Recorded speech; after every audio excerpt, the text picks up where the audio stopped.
Please go back to your seats. We have a quorum, and it is time for the meeting. Let me call to order today's meeting. This will be the last meeting of the panel on transport in this legislative year. We have 3 items today, and time is quite tight, and I would be rather strict with speaking time. Item 1. Information papers issued since the last meeting. There are altogether 7. Basically, the administration has given responses to all except 1. The letter from Honorable Chan Han Pan requesting to discuss the issue on barrier-free access for visually impaired persons. We will pursue a response from the administration, and then we will decide on the way forward. Any follow-up here? If not, I'd like to mention that I wrote a letter to the Secretary, and it has been copied to members, and that is in CB bracket 4 4983 bracket 01 with regard to carrying passengers for a reward without license. Now, if you do not object, we'll put that in as an item in the list of outstanding items for the next legislative year. Item 2 on the agenda, matters arising from the meeting on the 15th of June 2018, we need to vote on 4 motions relating to fare increase applications by Citybus and New World First Bus. The first one is from Honorable Jeremy Tam, which is now shown on the screen. Mr. Tam is here.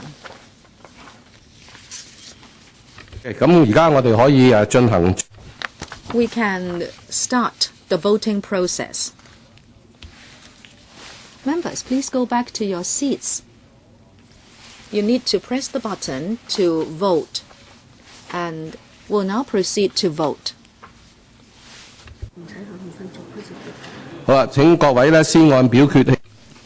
Members, please press the present button and then choose one from the other 3 buttons to register your stance as to whether you are in favor of or against the motion, or you want to abstain from voting. Before I announce the results, please check your votes. Voting shall now stop. Yes? Or you haven't voted? You can't press the button.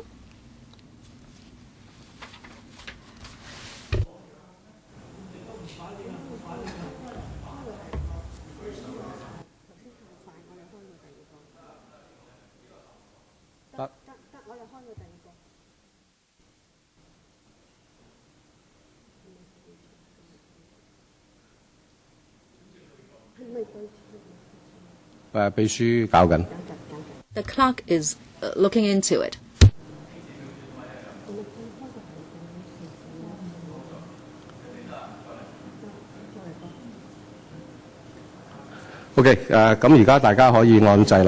Members, you can now proceed to vote. Yes? I am not allowed to vote. Well, the last voting process is cancelled. Now please vote again. Okay.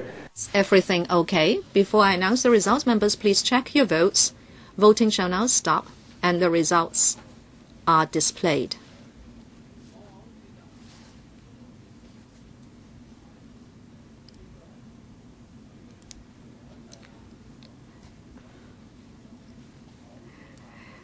Nine against, 5 in favor, 2 abstentions. The motion is negatived.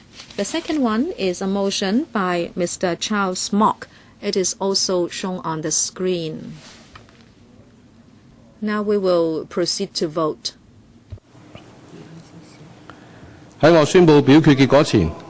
Before I announce the results,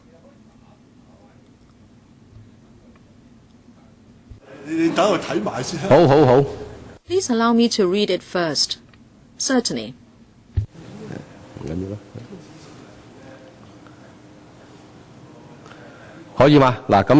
Is it okay now? If yes, please proceed to vote.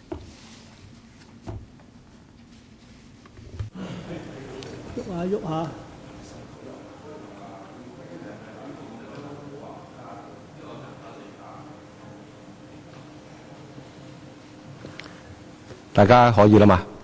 Is everything okay, members?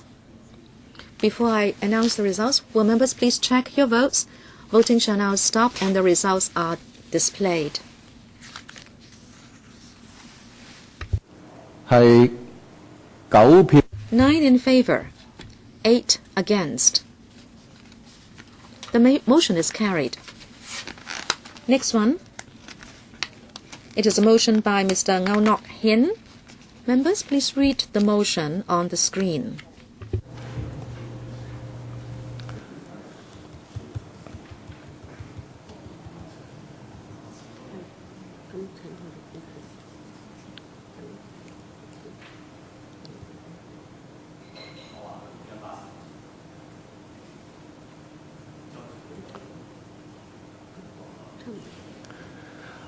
好，現在開始表決。 Will members please proceed to vote? Before I announce the results, will members please check the votes? Voting shall now stop and the results are displayed.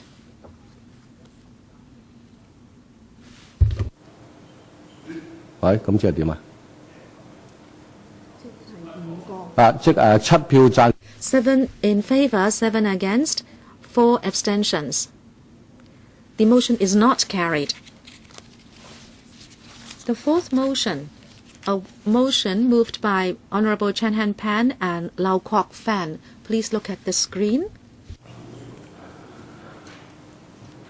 OK， 現在開始表決。 Please proceed to vote. Before I announce the results, will members please check your votes? Voting shall now stop and the results are displayed.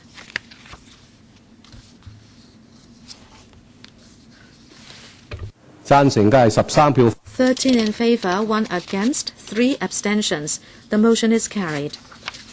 Thank you very much. Next item. Enhancing taxi service quality. We have assigned only 35 minutes for it. We'll invite the administration to come in.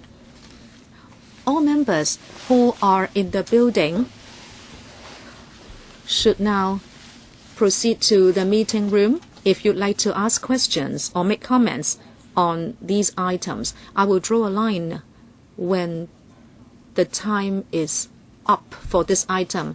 Members can now press the button to register your intention to speak.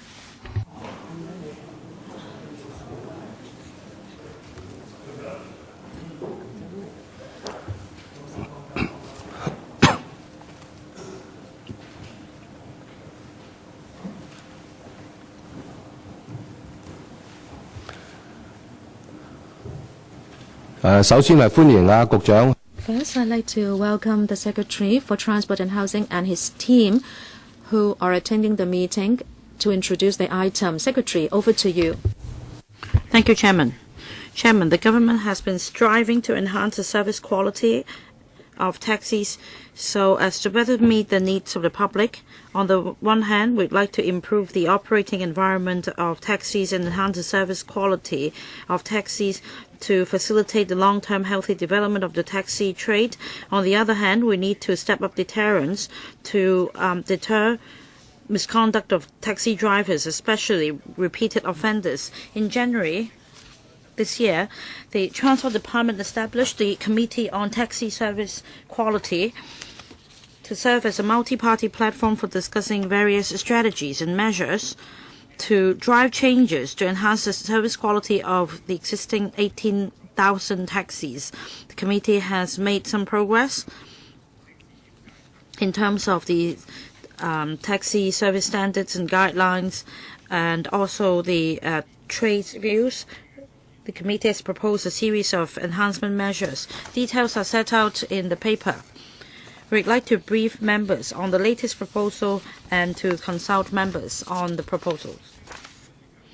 The Transport Department is going to update the Hong Kong Taxi Service Standard and a Guide to Taxi Services in Hong Kong so that these two documents will be better suited to the operating environment of the taxi trade at present, the proper conduct and obligations, and the customer service attitude and performance expected of taxi drivers and taxi-related statutory requirements. As for the updated version of the Hong Kong Taxi Service Guidelines, will update the existing sections such as basic information on taxi service, responsibilities of and matters to note for taxi drivers, as well as the conduct of and matters to note for passengers.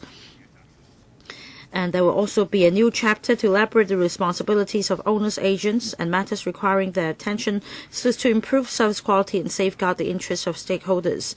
The TD expects that the work will be completed in the third quarter of 2018, and it will be distributed through various channels.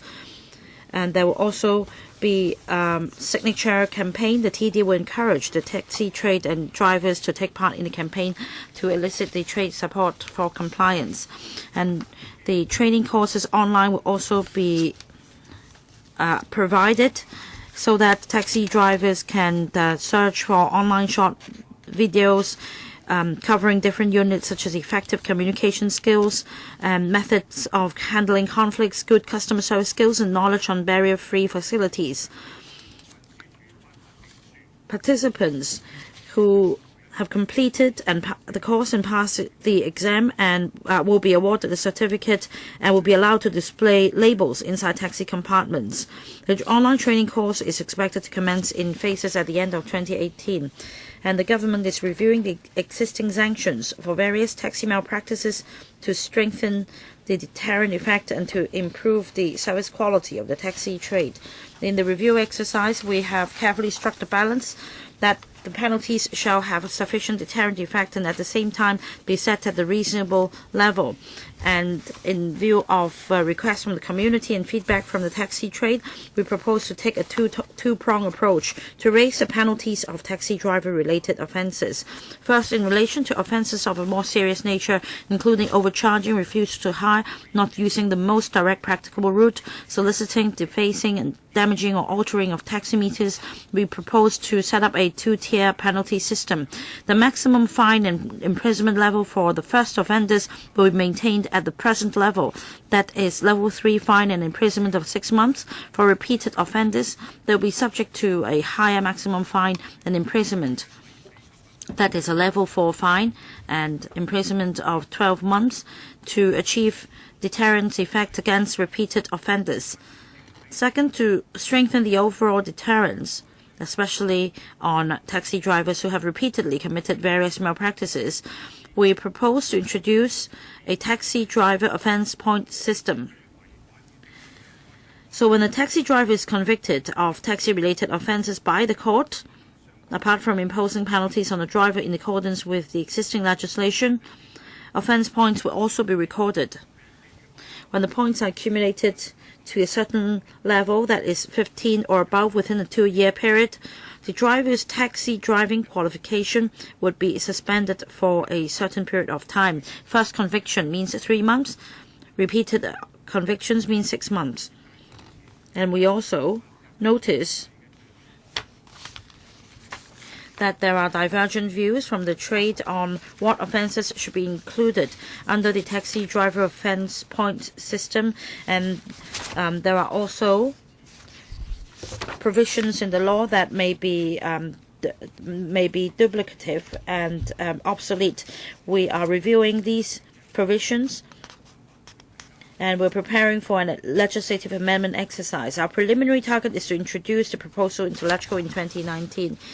We're also trying to explore on a preliminary basis to improve the existing mechanism of handling complaints about taxi service so as to take follow-up action on the subject of complaint, and we'll also explore the voluntary regulatory mechanism.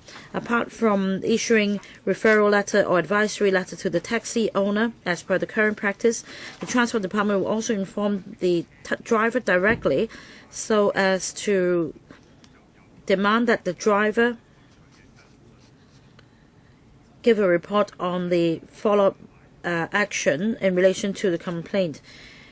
The TD, in order to implement the proposed measures, will set up an internal database for consolidating the complaint reports and follow-up details, the judgment details on the taxi drivers' malpractices given by the courts, and the records of the driving offence point system.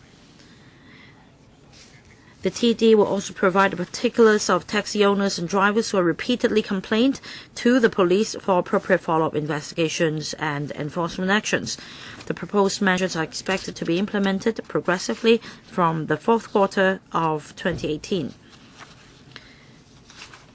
We'll continue to encourage the trade to leverage on technology to enhance the operational efficiency and service quality.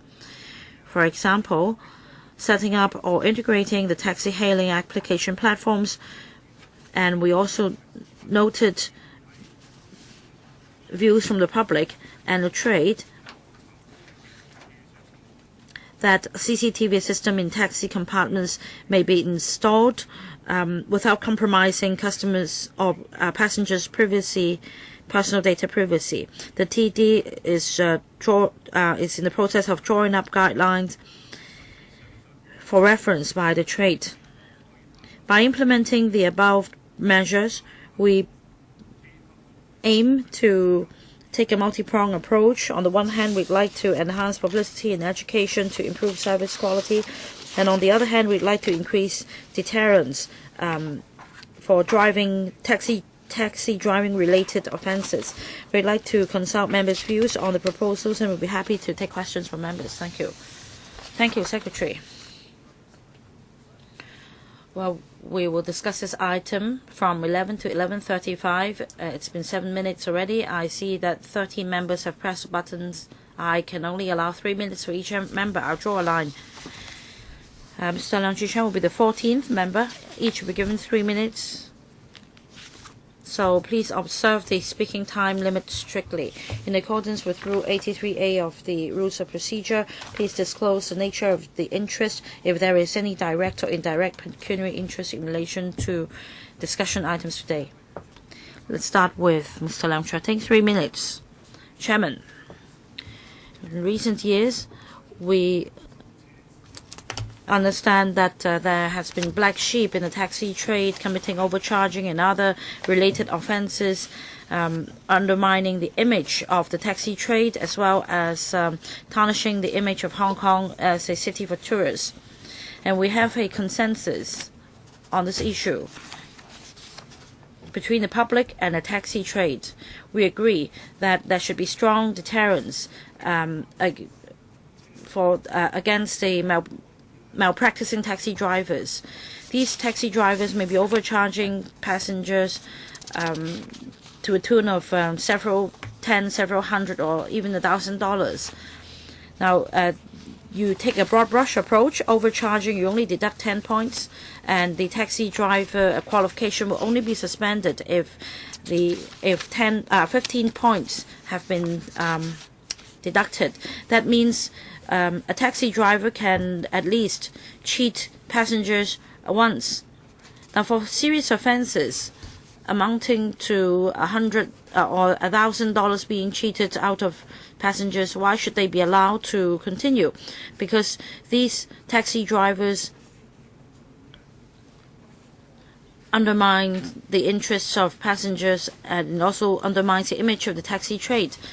So for serious offences involving the integrity of taxi drivers, their qualification should be suspended at once.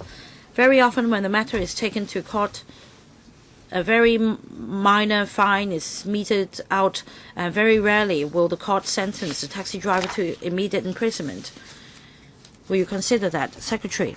Thank you, Chairman. Thank you, Mr. Lam, for your comments. In drawing up the proposals mentioned in the process, we heard different views, and we've also heard similar views similar to Mr. Leung Chi-Chen's, and we also understand the taxi trade's concern. If one incident could lead to the driver's qualification being suspended, it will have a heavy impact on the family of the taxi driver. But the points won't be deducted until he is convicted. If the offence is serious in nature and that passengers are cheated to a tune of several hundred or $1,000, then why should we give him another chance to commit another offence? Secretary, as I mentioned just now, We need to achieve deterrence. At the same time, we need to make sure that it is set at a reasonable level. But do you think it is reasonable? Don't you think it is reasonable to suspend the qualification at once if the overcharging involves over $1,000? Mr. Rosenau, I support the taxi driver offense point system because it's common scenario that very often passengers are refused by taxi drivers or they're overcharged. And I also encountered a similar situation, and it's especially prevalent in Tsim Sha Tsui. We need to take out black sheep of the family so that the taxi trade's image will not be tarnished. And I think this can be achieved by the point system. Well, but it has come by really too late. I hope you can expedite this implementation as soon as possible, because for overcharging and offenses alike, I think many passengers have encountered such situations. My question is, how do you make sure that the driver offense point system is effective? Well, let me quote you an example. The TD earlier proposed the installation of seat belts, and in the end, nothing was done. So I want to know whether you have any performance indicators, or how can you ensure that the system can be implemented smoothly as expected. And also about the handling of complaints, is there any appeal mechanism? In the taxi compartments, I think the government should consider installing cameras so that without compromising personal data safety, privacy, you can monitor the performance of drivers. Secretary, I hope members will understand that this is a demerit point system, so we need to go through court procedures. You need to have the court's conviction first, and that this will be added to the internal database to be set up by the Transport Department, and then it would be watertight. In other words, once the driver is convicted by the court,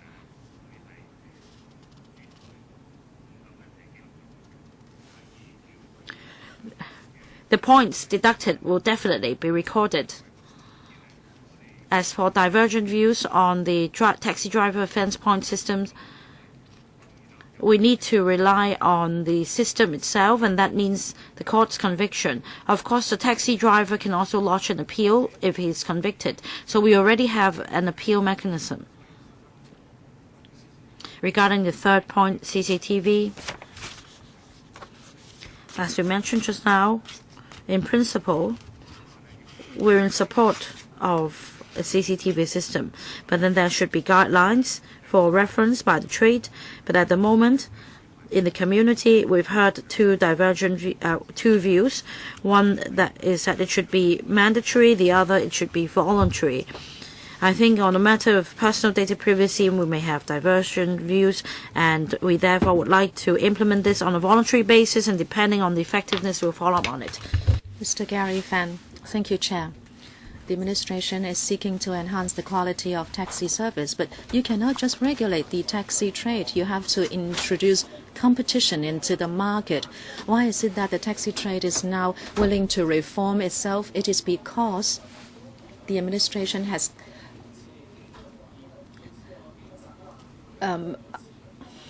seen competition in the market because of online car hailing services. Of course, in the year 28, Uber drivers have been prosecuted. But then, Secretary, as you also said, what did the magistrate say? He said that good public policies must have regard to major technological breakthrough.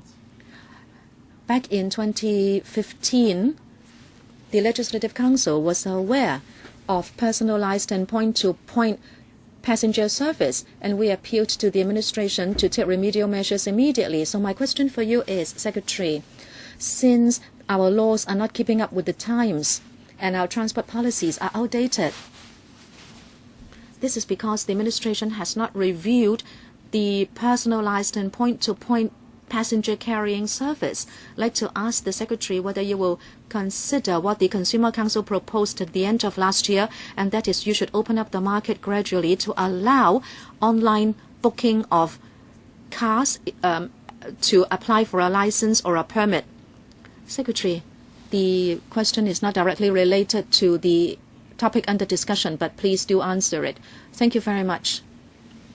Actually, Mr. Fan's comment and our understanding are more or less the same. We encourage the use of technology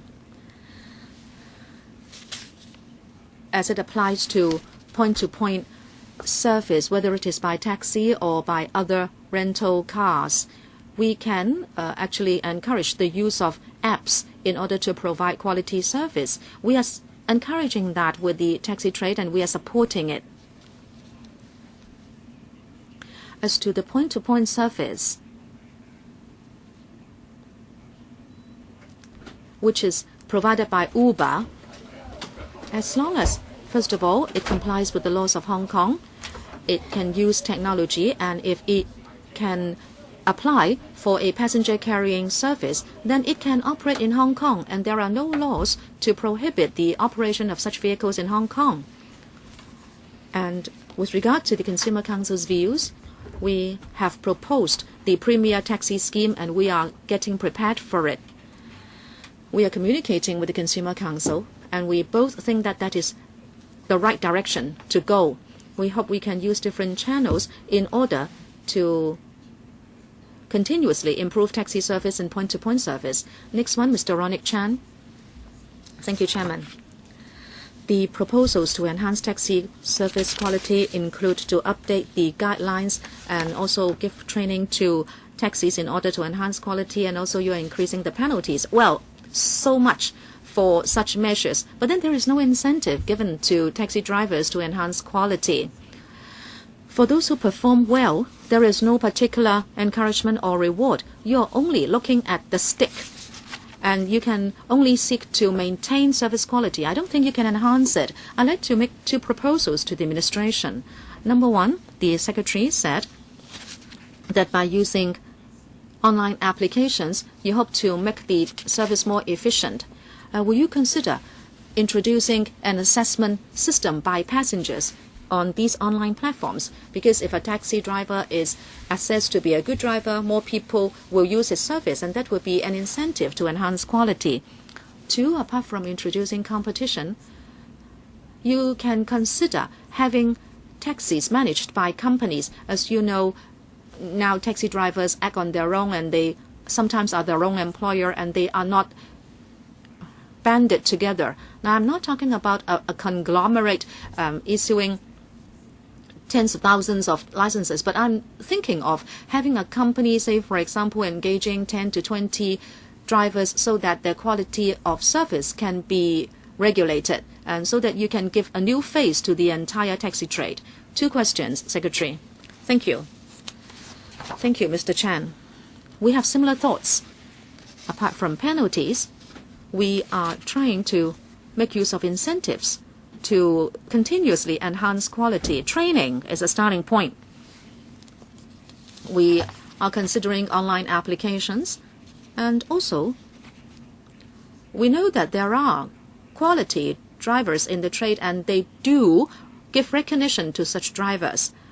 If a scoring system can be introduced onto these online platforms, we think that is a good one. And also within the compartment, if he has gone through some training and there is a record, and if he has been given some awards, these can be displayed within the compartment of the taxi. This is being looked into.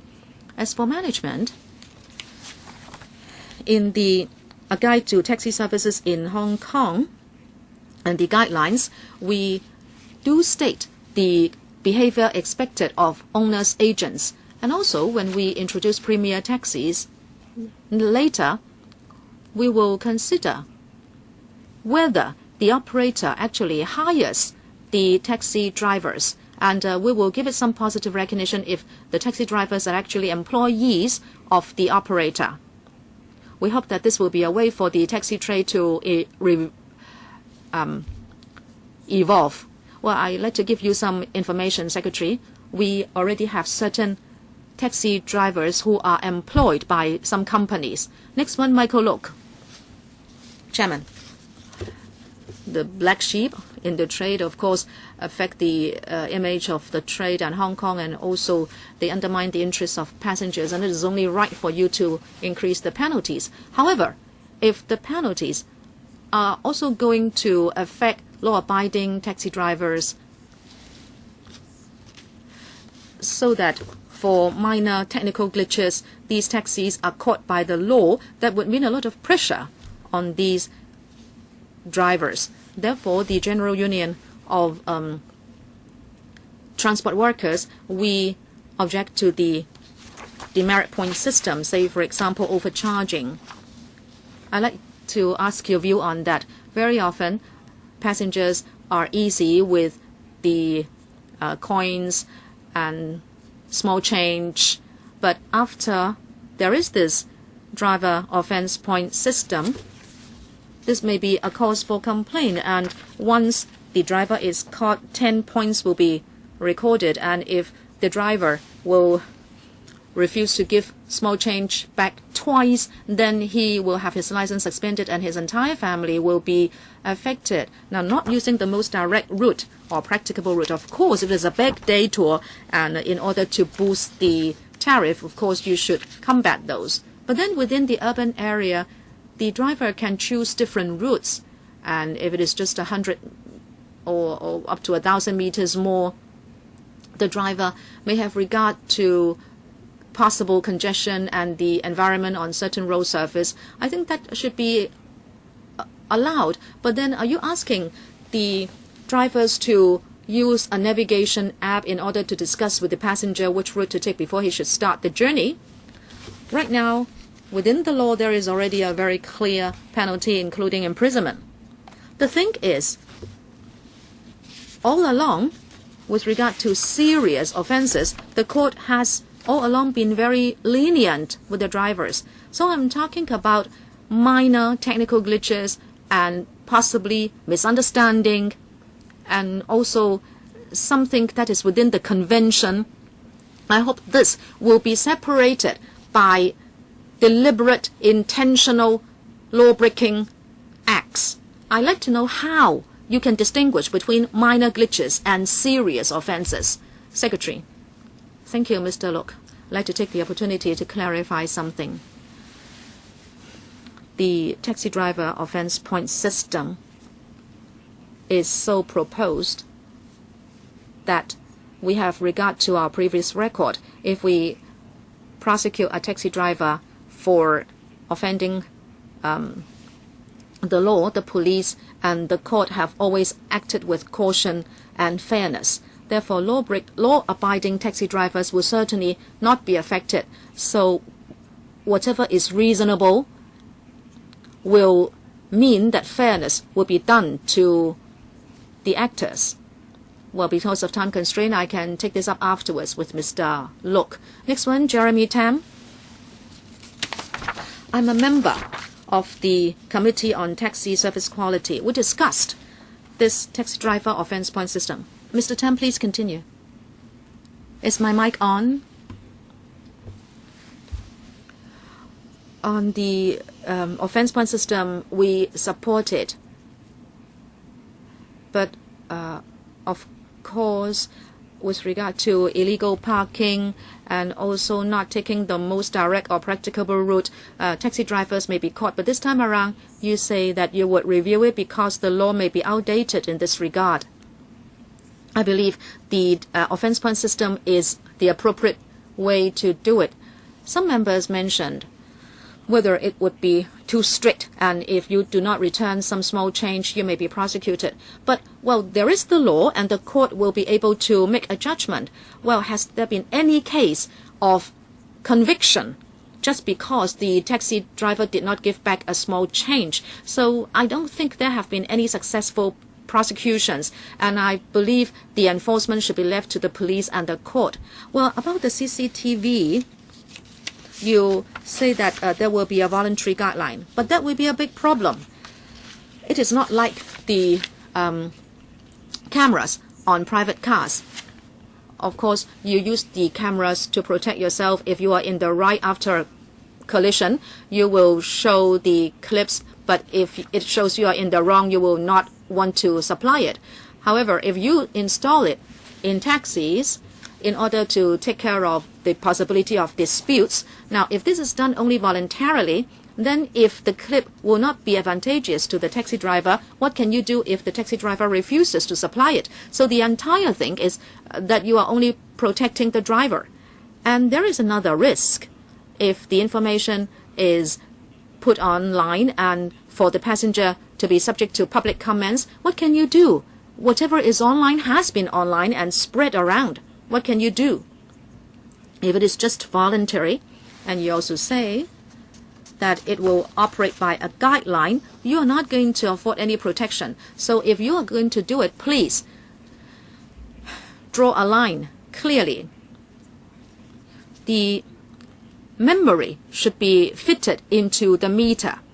If there is any dispute, then law enforcers can dismantle the meter. The meter cannot be dismantled without a good reason because it is against the law. Now, if necessary, then the meter must be supplied to a law enforcement agency for it to be opened for some information to resolve a dispute. Secretary, maybe you should go down the legislative route. Thank you, Mr. Tam, for your view. I'd just like to supply some information. We believe with a guideline and for it to be voluntary, we believe it has its own advantages, and also a mandatory scheme will also be advantageous in its own right. In Singapore and in the UK, they adopt a voluntary system, but we have heard Mr. Tam. Mr. Ray Chan, Chairman, the item is enhancing taxi service quality. We are not only discussing the offence point system. I agree with some members saying that the offence point system will not allow service to be upgraded, but it will just prevent the quality from deteriorating. 20 years ago, because of my work, I actually talked to a lot of drivers at petrol stations because I was giving out coupons and playing games with them because of my job. And I can say something on their behalf. Now, if there are really black sheep who are there overcharging passengers, who are profiteering, and whose attitude is extremely bad, then I agree.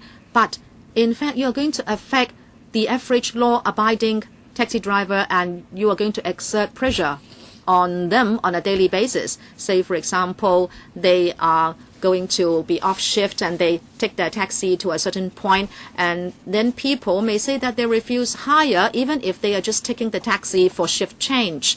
And also sometimes it's difficult to supply evidence, and as a member was saying, should there be a mandatory recording system so that this can be used as evidence in court?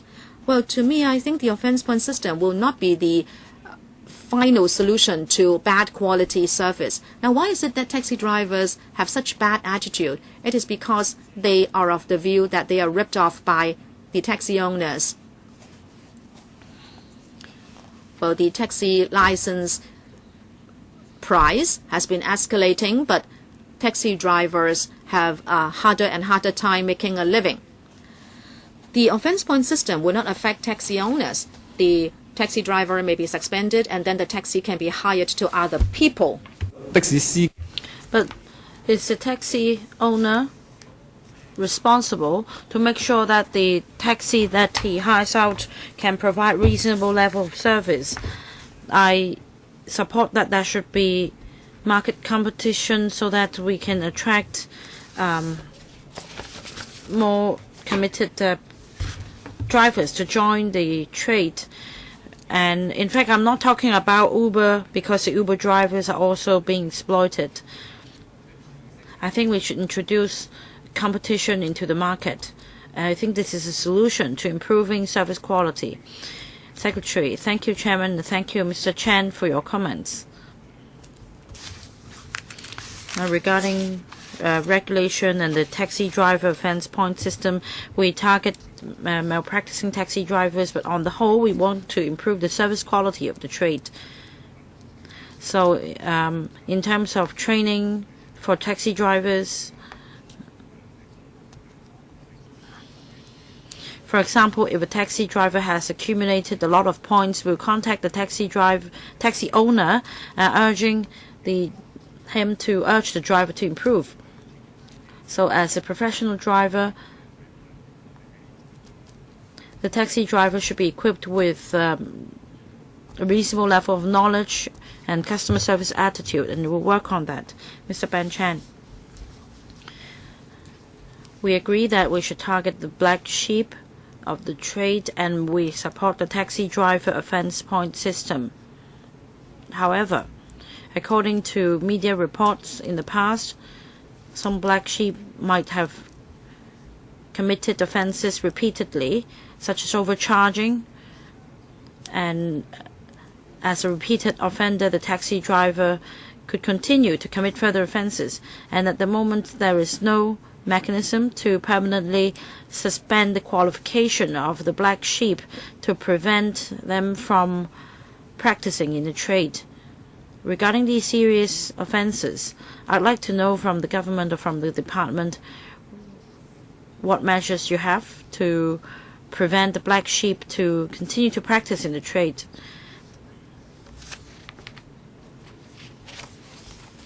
I don't know whether, for example, you conduct undercover operations or you set up a dedicated task force or unit to tackle that, or are you just going to passively handle complaints?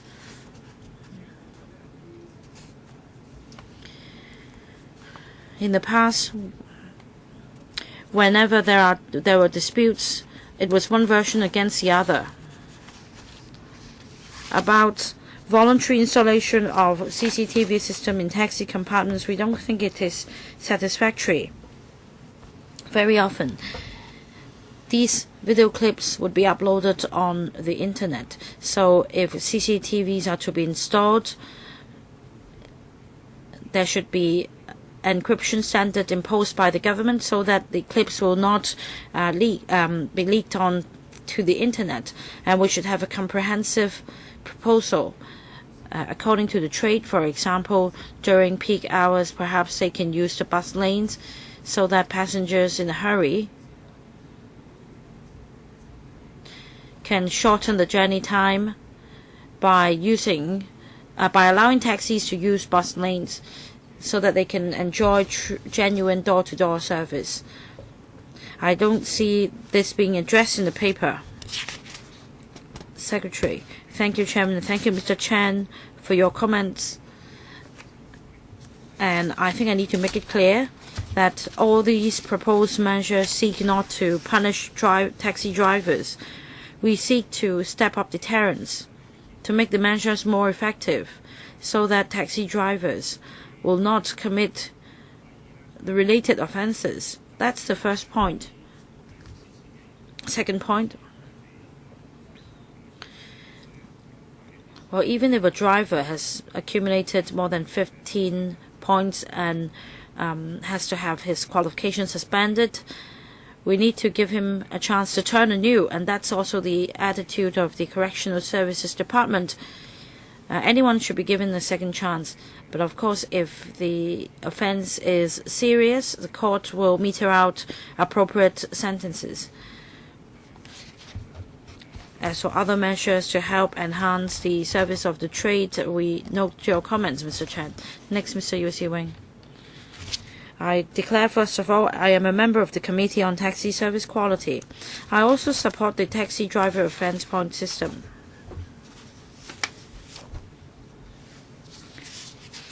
The system serves as deterrence for law-abiding taxi drivers.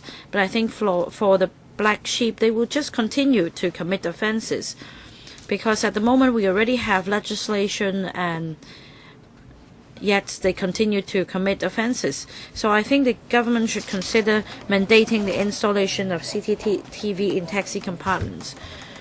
I think Mr. Jeremy Tam's suggestion is valid. I hope that the government will give it a thought. And apart from law enforcement, it is also important to have cooperation in the trade. And I understand that for Kowloon City, police district, they have launched a charter with the taxi trade. It is very successful. The number of complaints dropped from some 400 in the previous quarter to some 100 in this quarter. And I understand that they have also, the trade has also launched a politeness campaign recently. So apart from law enforcement, I think the government should, for example, participate in the politeness campaign by, say, drawing up a charter and setting down, for example, a target of number of complaints, so that the government can join hands with the trade in making the best effort instead of focusing on penalties. The government should focus on improving service quality in a comprehensive manner. Secretary. Thank you, Chairman, and thank you, Mr. Yu, for your comments. It is true that we see some black sheep of the trade, which are recidivists, and we do carry out undercover operation with the police at black spots. And I understand that the trade also has self-regulatory arrangements. For example, they have a blacklist, and I think this is also a good direction. And I also agree with Mr. Yu that we need to work fully with the trade. So together with the trade associations and the unions,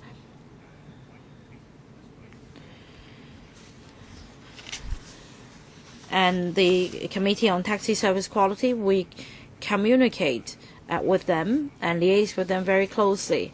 And in fact, we're going to hold a joint signature campaign with the trade this week, and we'll continue to step up our efforts in this regard, so that through cooperation, a charter or self-regulatory campaigns, we hope to enhance our effort. Secretary, you just mentioned that there is a blacklist in the taxi trade. I will go back and verify this, because I haven't heard about this ever. You mean a blacklist of taxi drivers? I mean, that's some sort of a list circulated among taxi owners. Next, Elizabeth Quat. Improving the service quality of the taxi trade in Hong Kong and combating black sheep of the trade are common aspirations of the public and the trade. Nobody will object to that. But in terms of the taxi driver offense point system, well, some taxi drivers may be inadvertently be caught because of unreasonable passengers. So I think the crux of the matter is that CCTV systems should be installed in taxi compartments on a mandatory basis, and the use and the operation of such a system should be subject to monitoring so as to safeguard the personal data privacy of both passengers and taxi drivers. Otherwise, there are always disputes regarding overcharging and not taking the most direct and practicable routes, and very often matters will have to be taken to court. In a taxi compartment, very often you have just the passenger against the driver. If you do not install such a system before you implement the offense point system, there will be a lot of disputes and difficulties. Secretary. Thank you, Chairman, and thank you, Dr. Quat, for your comments.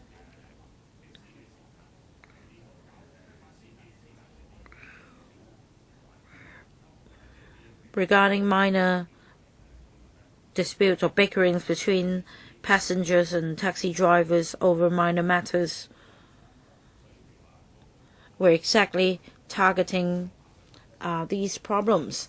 Effective communication skills, customer service attitude, knowledge on barrier-free facilities, these are all included in the guide. And in the guide to taxi services in Hong Kong, there are also matters to note for passengers regarding their attitude. We hope that through publicity and education, apart from educating public or taxi drivers, passengers will also have a deeper understanding And we've also prepared the Hong Kong taxi service standard in the form of a sticker, and it is a simplified version. Practitioners in the trade will be given the stickers so that when passengers are inside the taxi compartments, they can read the sticker, which provides standards for drivers as well as passengers. We hope to minimize conflict. In the long run, we also explore how we can help the trade in improving door-to-door service and enhancing the image of taxi drivers. We'll continue to work on that and communicate with the trade. I just received a motion moved without notice by Mr. Lam Cheuk-ting related to this issue. I'll deal with that later. Next, Mr. AU Nok-hin. Thank you, Chairman. Many members already mentioned about the taxi driver offence point system. But I am afraid that this is more talk than walk, because we're supposed to enhance the taxi service quality, and I think the crux of the paper is paragraph 7, training courses. I'm afraid this is nothing more than talk shop, because when you talk about taxi drivers viewing clips online and then taking an examination, and if the taxi driver passes in the examination, he'll be awarded a certificate. Does it mean that it is already a sufficient incentive for taxi drivers?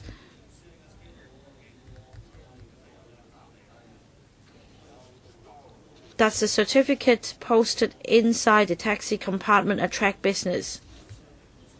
Because in actual circumstances, passengers will not check whether there is a certificate inside. About sitting for an examination, what is the format of examination? Is it a multiple choice type question like written test for learner drivers? Because the manual was drawn up in the 1980s. So nowadays we'll make use of an app and practice on my own. So does it mean that there will be drills prepared by the taxi trade, some mobile apps perhaps, to prepare for this exam? Secretary. Thank you, Chairman. Thank you, Mr. Au. Regarding training courses, taxi drivers can study the online courses at his leisure time and sit for an examination. And we have a multiple choice question examination, like a written test. And in order to pass an examination, you need to be familiar with the textbook. So perhaps the same applies to taxi drivers. More importantly, taxi drivers are required to give correct answers to questions on areas relating to, say, customer service attitude, handling of conflicts with passengers, which are all daily life matters. Would also like to improve the professional image of taxi drivers by working with trade associations and unions. And for example, we have an award for the best taxi driver, and on websites, on taxi hailing websites, for example, the information will be posted and these taxi drivers will be recommended. I think this will help their business. Next one. Mr. Poon Siu-ping. We will all generally support these proposed measures to enhance the quality of taxi service. But then the thing is, taxi drivers they tend to be older and older in age, and there are very few young people joining the trade. And this has something to do with the policy of licensing and taxi operation, and you have to think about it. Your proposal is to have an office point system and a two-tier fine or penalty system. To me, you of course hope to enhance the present service of taxis. But I'd like to ask you two things. Number one, your review points out that on the average, there are 1,200 prosecutions on taxis every year by the police. And you also mentioned the penalties meted out by the court. Do you have information about the results of these 1,200 prosecutions? And every year there are over 10,000 complaints. In other words, there are many complaints but not so many prosecutions. Secondly, training. In Paris 7, you encourage taxi drivers to take part in these courses, and if they pass the examination, there will be a certificate awarded. That certificate follows the driver. What if he commits an offense later on? Does it mean that the certificate or the award will be taken back? You expect this to be commenced in phases at the end of 2018. Does it mean that the award will be displayed within the compartment or even outside the taxi body? So members of the public know that the driver is trained before they board. Secretary. Thank you, Chairman, and Mr. Poon for his comments. With regard to demerit points being recorded against a driver, we'll do follow-up work, and if it reaches 10 points and over, the Commissioner for Transport will issue a notice to him to ask him to take a refresher course so he will understand the proper attitude of a professional driver. This will apply to drivers who have 10 points or more recorded against him, and so he knows how to improve.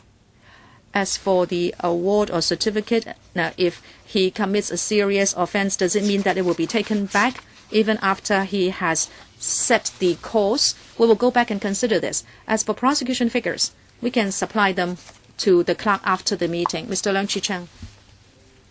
Chairman, in order to enhance taxi service quality, well, the Commissioner has done a lot to set service guidelines and standards. Well, it's good for you to do all this because it is educational in nature, and they should remember certain code of practice. But with regard to the demerit point system, I think it is too broad brush in nature because you're going to affect the good ones as well as the bad ones. The Secretary will, of course, say if you are law-abiding, you don't have to be afraid of anything. But it's like the average driver. You know, we may commit minor offenses and then we'll have 15 points recorded against us. It's quite easy. And it gives people the impression that you are going to affect the good ones. And also, if you are taken to the court and you are convicted, then there will be points recorded. So does it mean that the taxi drivers will be subject to double penalties? I actually can support the latter paragraph of Mr. Lam Cheuk Ting's motion. If it is convicted, then just suspend the license instead of recording 10 or 15 points against the driver. There shouldn't be such a penalty.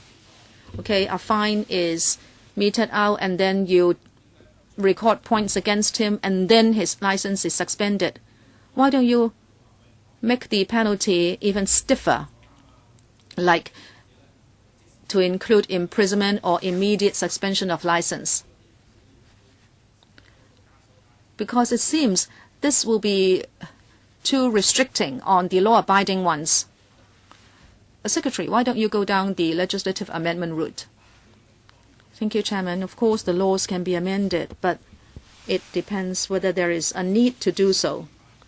We understand that after a conviction, the taxi driver will already be penalized. Why do we still want to introduce an offense point system? Well, first of all, it acts as a deterrent. Secondly, we like to distinguish between first and repeat offenders. who commit serious offenses. And the same taxi driver may commit different offenses. Then the offense point system can take care of this scenario. The court is another route of dealing with offenses.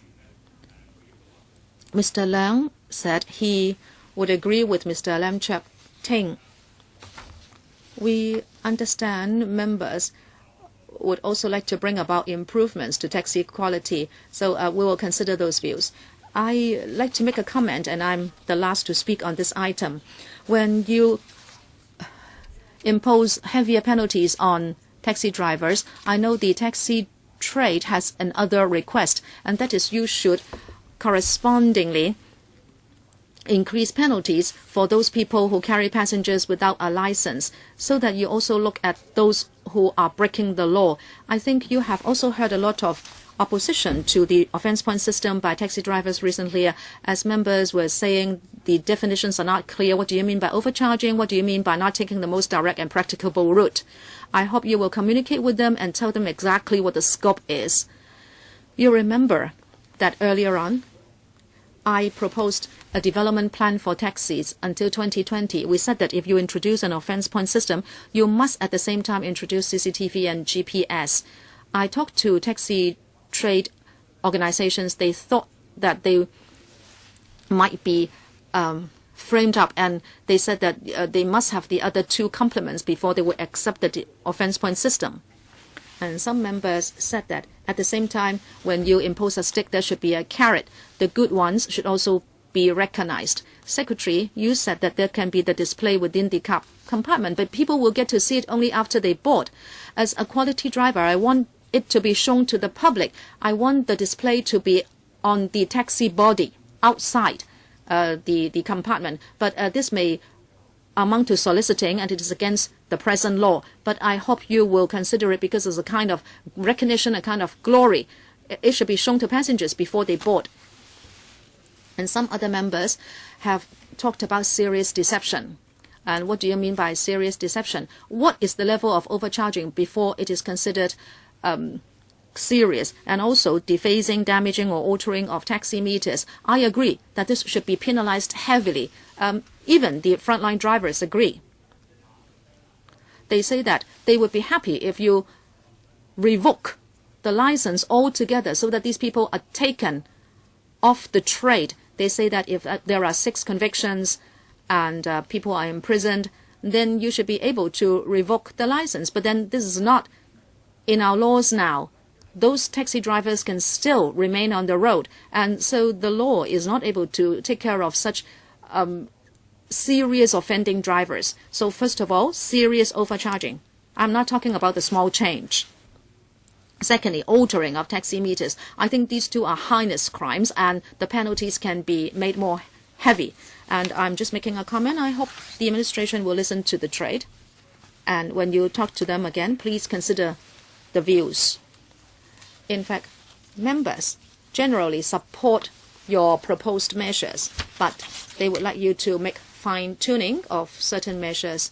And also, we hope that you will continue to communicate with the taxi trade. Now I have to deal with Mr. Lam Cheuk Ting's motion. Do we have a quorum?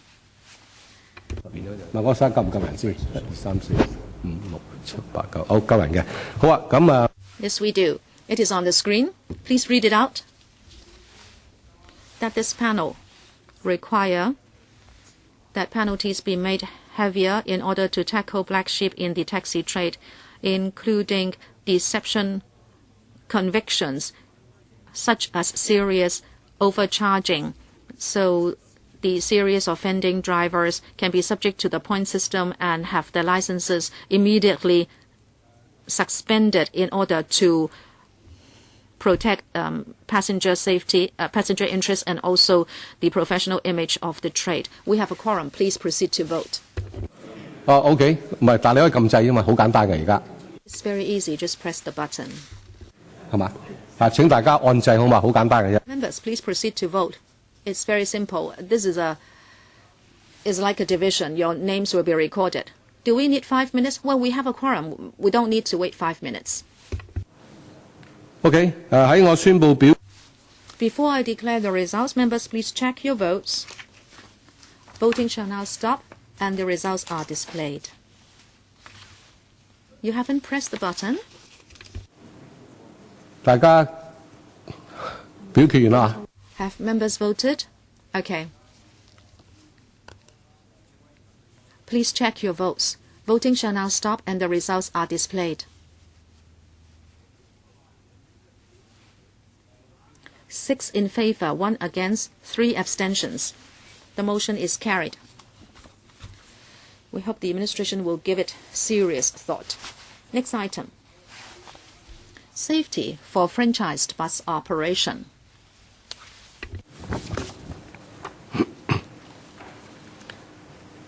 We invite the relevant administration team to come in.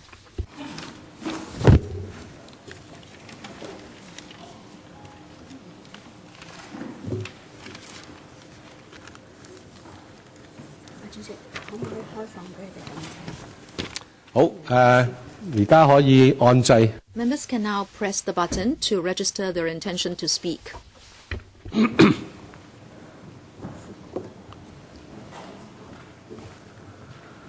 好，我係歡迎蘇偉文博士帶領你嘅。We welcome Dr. Raymond So and his team who are here to take members' questions on enhancement of safety of franchised buses. Is there an introduction? Well, yes, a short introductory remark, please. Chairman. Franchised buses take up 1/3 of our public transport services, and there are over 4 million passenger trips daily. We place a lot of emphasis on safety and efficiency. In February, there was a fatal accident in Tai Po Road, and we immediately set up a working group including the operators of all franchise buses and also major bus manufacturers in order to study into possible measures to enhance bus safety. All bus operators starting from this month, when they order new double-deck buses, they will install electronic stability control and also speed limiter retarders in order to enhance safety. And new buses ordered from this month onwards will install seat belts on all passenger seats to afford extra safety for passengers. As for existing buses, since the retrofitting scheme will make an impact on the engine and also the bus body, the manufacturers and the operators will do a test on the retrofitting work in order to see whether it is technically feasible. On the other hand, the working party is looking at other technology measures to see whether they can be installed on buses, including bus monitoring and control system, collision alert and lane keeping devices, and driver monitoring devices. The operators will test these technology devices to see whether this is technically feasible and also to test the cost effectiveness. The working group also reviews the training courses provided by captains, by the operators at present, and we are introducing the practice note on training framework for FB captains, including the duration and weighting of such training. With regard to these measures to enhance bus safety, they are all listed in the paper given to members. And in March, the CE appointed the Independent Review Committee on Bus Safety, and they are aware of these measures. We'll continue to assist the work of the IRC, and will pay close attention to the report to be submitted by the IRC at the end of this year to the CE. But then we'll follow up on the recommendations to make sure that the buses in Hong Kong are safe and reliable. I will be happy to take comments and questions from members. Thank you. Under Secretary, we're supposed to conclude the discussion of this item at 12:10, and we are behind schedule. 7 members have pressed the button, so each will be given 3 minutes, questions and answers included. After Mr. Gary Fan has asked his question, I'll draw a line. Now, let me remind members, in accordance with Rule 83A of the ROP, If there is any direct or indirect pecuniary interest in relation to the item discussed today, please disclose the nature of the interest before you speak, Mr. Gary Fan. 3 minutes, Chairman. Well, the fatal bus accident happened in Taipo half a year ago. In March this year, the government set up an IRC with a view to submit a report in 9 months. 2 public hearings have been held so far, and I want to know whether you know about the progress of the IRC, whether they will be able to submit a report in time. And in the 2 public hearings of the IRC, it was revealed that the government admitted that even when the FB operators have breached the guidelines for meals rest breaks for drivers, there is no sanction. So it is ineffective, and the government has never fined the operator for such a breach. And the panel on transport of the Legislative Council have been receiving complaints from bus captains that in relation to their pay, their overtime work, etc.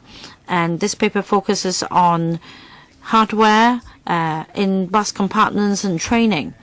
Does it mean that in terms of the poor management of bus captains by the FB operators in relation to the meal breaks, rest breaks, and working hours, my question is whether the government is too lax in monitoring the performance of FB operators?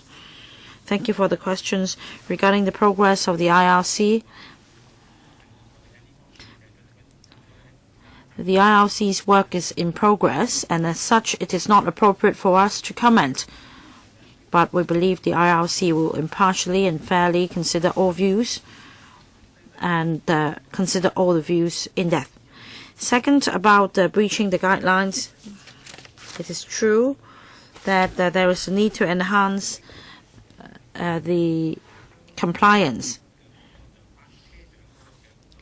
This year, we have revised the guide, stipulating that there should be sufficient rest time for bus captains to ensure safety of buses in Hong Kong. And at the same time, we understand that I'm asking whether there will be penalties. Through improving the overall system, we hope to enhance the service performance of FB operators, and in case of a breach, we have different sanctions. Why is it that it has never been invoked? Your time is up. I'll draw a line here. We have 9 members waiting. Mr. Lam Cheuk Ting. I remember earlier, Chairman, the panel on transport endorsed a motion moved by me requesting that seat belts be installed on buses. In your paper, I see that you're considering that for buses plying expressways and long-haul buses with fewer stops, seat belts will be installed on the upper deck. But my question is this. Regarding the serious accident in Taipo, the bus was not on any highway, and on the 3rd day of the Chinese New Year of 1998, the bus route number was 118 with over 30 stops. So if passenger seat belts are only installed for long-haul routes which operated via expressways with relatively fewer bus stops, are you just going through the motion so as to explain that you have installed seat belts? According to the paper, it is not very technically feasible to retrofit buses with seat belts. But why is it that for long-haul routes which are operated on expressways with fewer bus stops, you can retrofit seat belts on the upper deck? Thank you for your question on this topic for existing buses. The original design doesn't come with seat belts, and it is difficult to provide seat belt on the lower deck of buses because this would cause structural change or mechanical concern. And our recommendation is that seat belts can be retrofitted on the upper deck of buses. But on the other hand, we need to consider that the weight of the bus will be increased by 300 to 400 kilograms. So we need to weigh the pros and cons. We need to consider the risk and the and hazards of the routes plied by buses, and we need to conduct an assessment. As I mentioned just now, for all new buses starting from this year, well, all these are set out in the paper. But my question is, we have seen 2 major traffic accidents involving buses, and none of them involved buses which traveled long haul on expressways with few bus stops. So this isn't really targeting the serious accidents that we came across in the past. Why is it that seat belts could be retrofitted on these buses but not on others? Well, seat belts is just one of the safety measures. Well, Undersecretary, you never answer questions. I ask question A and then you answer something else. Time's up, Mr. Michael Look. Thank you, Chairman. Well, I welcome the government's effort in adopting the recommendation of the FTU, but then the testing and trial will not be conducted until the second half of 2019. We believe it is too late. Can we begin testing this year so that after testing has been done, we can proceed to retrofitting as soon as possible for existing buses or to install them on new buses because it is very useful. Next, we are concerned about the pay and conditions for bus captains, because it indirectly or even directly affects the safety of buses. In 2017, the KMB's profit increased by 56%. As for New World First Bus and Citybus, they recorded a profit of $2.4 billion. So in terms of financial viability, these 2 FB operators can offer better pays for the bus captains. And I'm also in close liaison with the 5 trade unions of bus captains, and I understand that the negotiation has been very slow. And for KMB in particular, they have not continued negotiation with bus captains on their pays in a month already. Now, can we ask the government to urge the FB operators to offer pay hikes to bus captains so that they enjoy better pay? Because on average, in the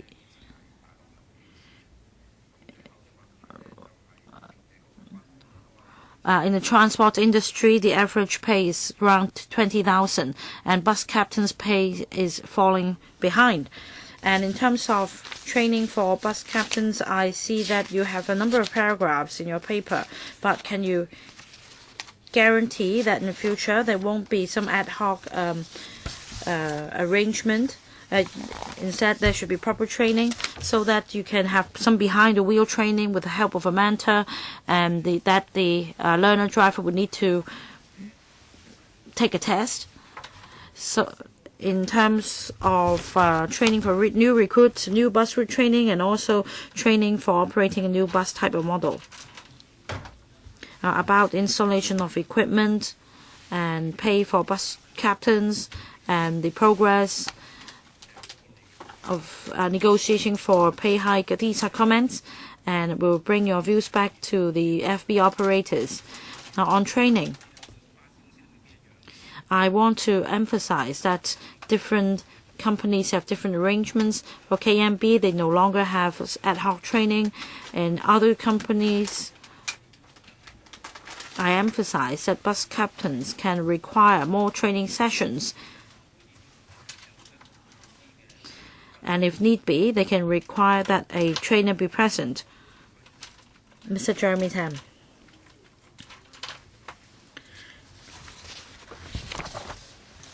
Well, I see that in relation to collision alert and lane keeping devices, you have included this part in the paper, and apart from buses, I think you should consider mandating the installation of such a device on other forms of public transport.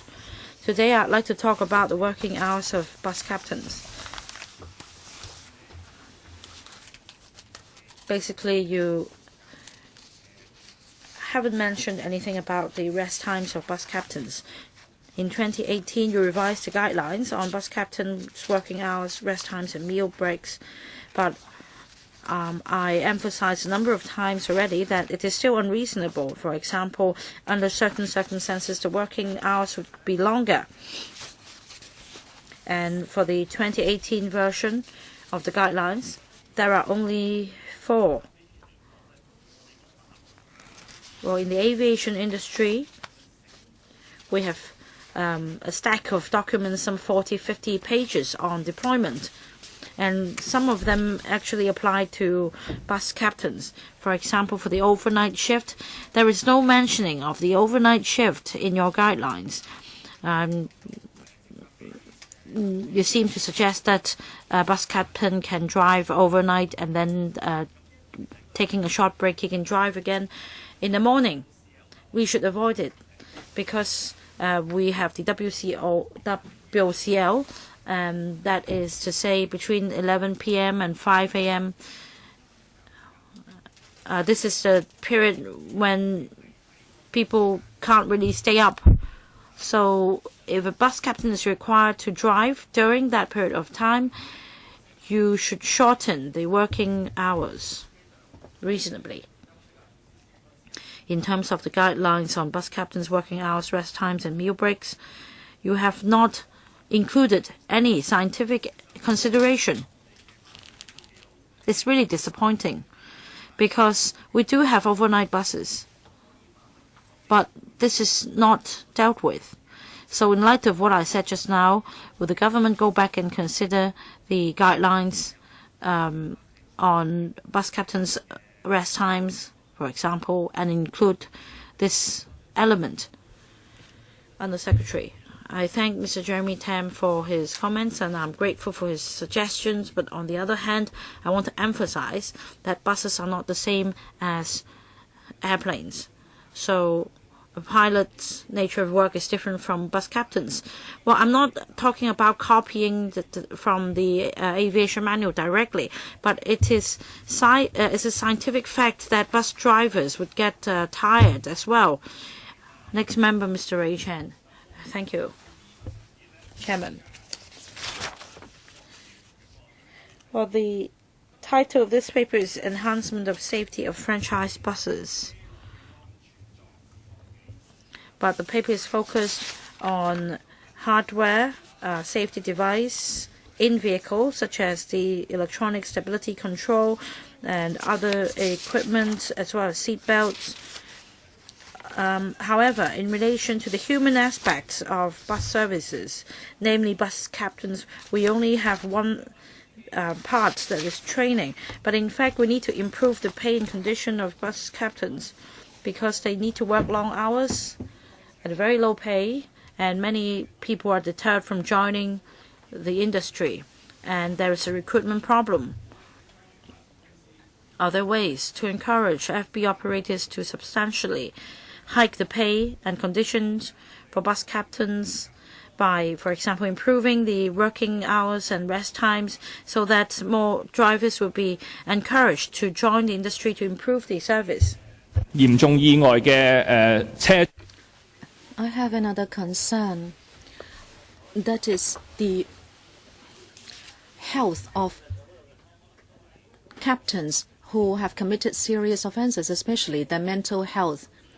Is the administration asking operators to review the health conditions of full-time and part-time captains, especially their mental health? Well, if there is any problem, will they be taken off the road? Under Secretary. Thank you, Mr. Chan, for the question. He is a very kind person. He is concerned about the remuneration for bus captains, and the aging of captains and a short supply of captains. The administration will talk to the trade about this. Specifically, we have mounted a few job fairs in March, in June. We did it in Tin Shui Wai and Tung Chung, hoping to attract more people to join the trade. I agree that if operators can be kinder to staff, there will be a lower wastage rate and more people will be attracted to join the team. We will communicate closely with the operators, and given market forces, the bus companies are adjusting remuneration for bus captains. But we need to do more. We need to enhance the remuneration for captains. But the administration cannot stipulate the salary rise for captains, but we can maintain communication. As for health conditions of captains, what is done now is more biased towards physical health, like body check and also extra body check if captains exceed a certain age. But then they also place emphasis on mental health, especially after the Tai Po Road accident. We do understand that the mental state of captains can affect passenger safety. Now I'm really talking about mental health, not psychology, but mental health. Okay, thank you, Mr. Ben Chan. The design of vehicles and retrofitting them with detecting devices, I'm sure that helps maintain safety. But as other members said, people is an important factor. In the public transport trade, we have a shortage of power. We talked about taxis and now buses. I'd like to ask about manpower supply for public transport. Do you have any plans in order to allow the manpower level to go up? Because you need people to work in the public transport sector. Can you take measures or make policies to attract people to join? If not, we'll always be stuck with this problem. Undersecretary. Thank you, Mr. Ben Chan, for your comment. Mr. Chan is worried about manpower supply.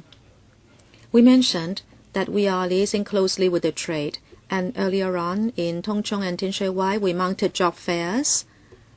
We'll continue with these in August. We will mount a recruitment session in Tuen Mun. We hope to be able to attract more people to work as bus captains. Recently, bus companies do know that there is a shortage of manpower supply, and they are recruiting part-timers and retired captains to work. And I like to emphasize that the physical health requirement and professional requirement for these part-timers and retired bus captains will not be compromised. There will be proper training given, and there will be absolutely no compromise on passenger safety. As to long-term plans for manpower supply, we all have to work on this.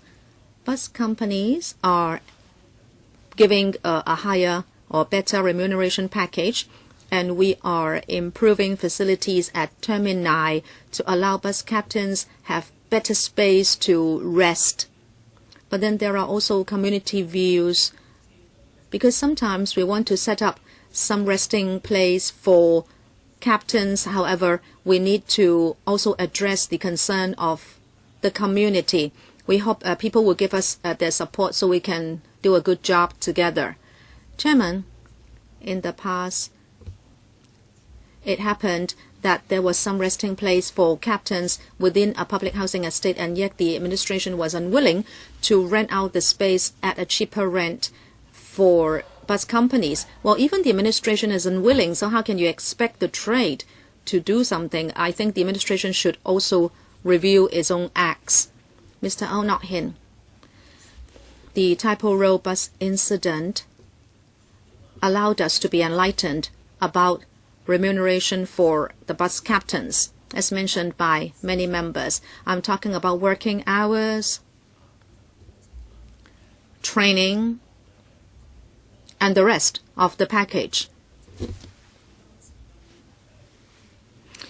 The paper includes certain proposals. Well, yes, it's good for you to adopt them, but do they address the problem? Well, I have a question mark in my mind. For example,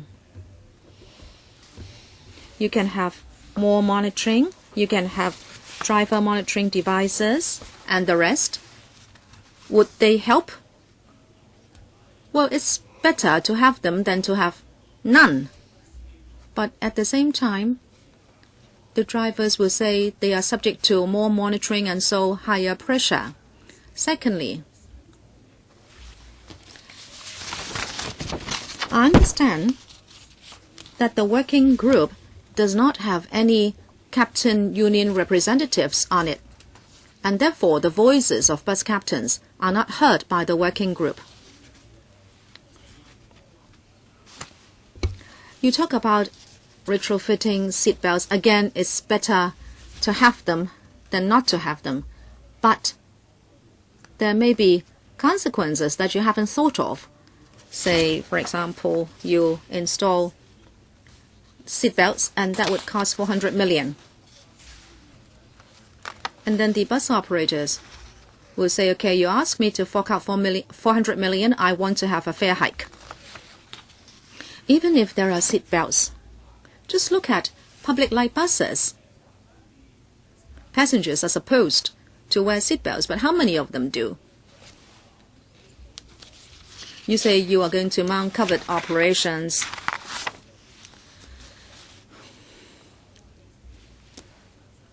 And passengers will be alerted to the wearing of seatbelts because they themselves have to do something to ensure their safety.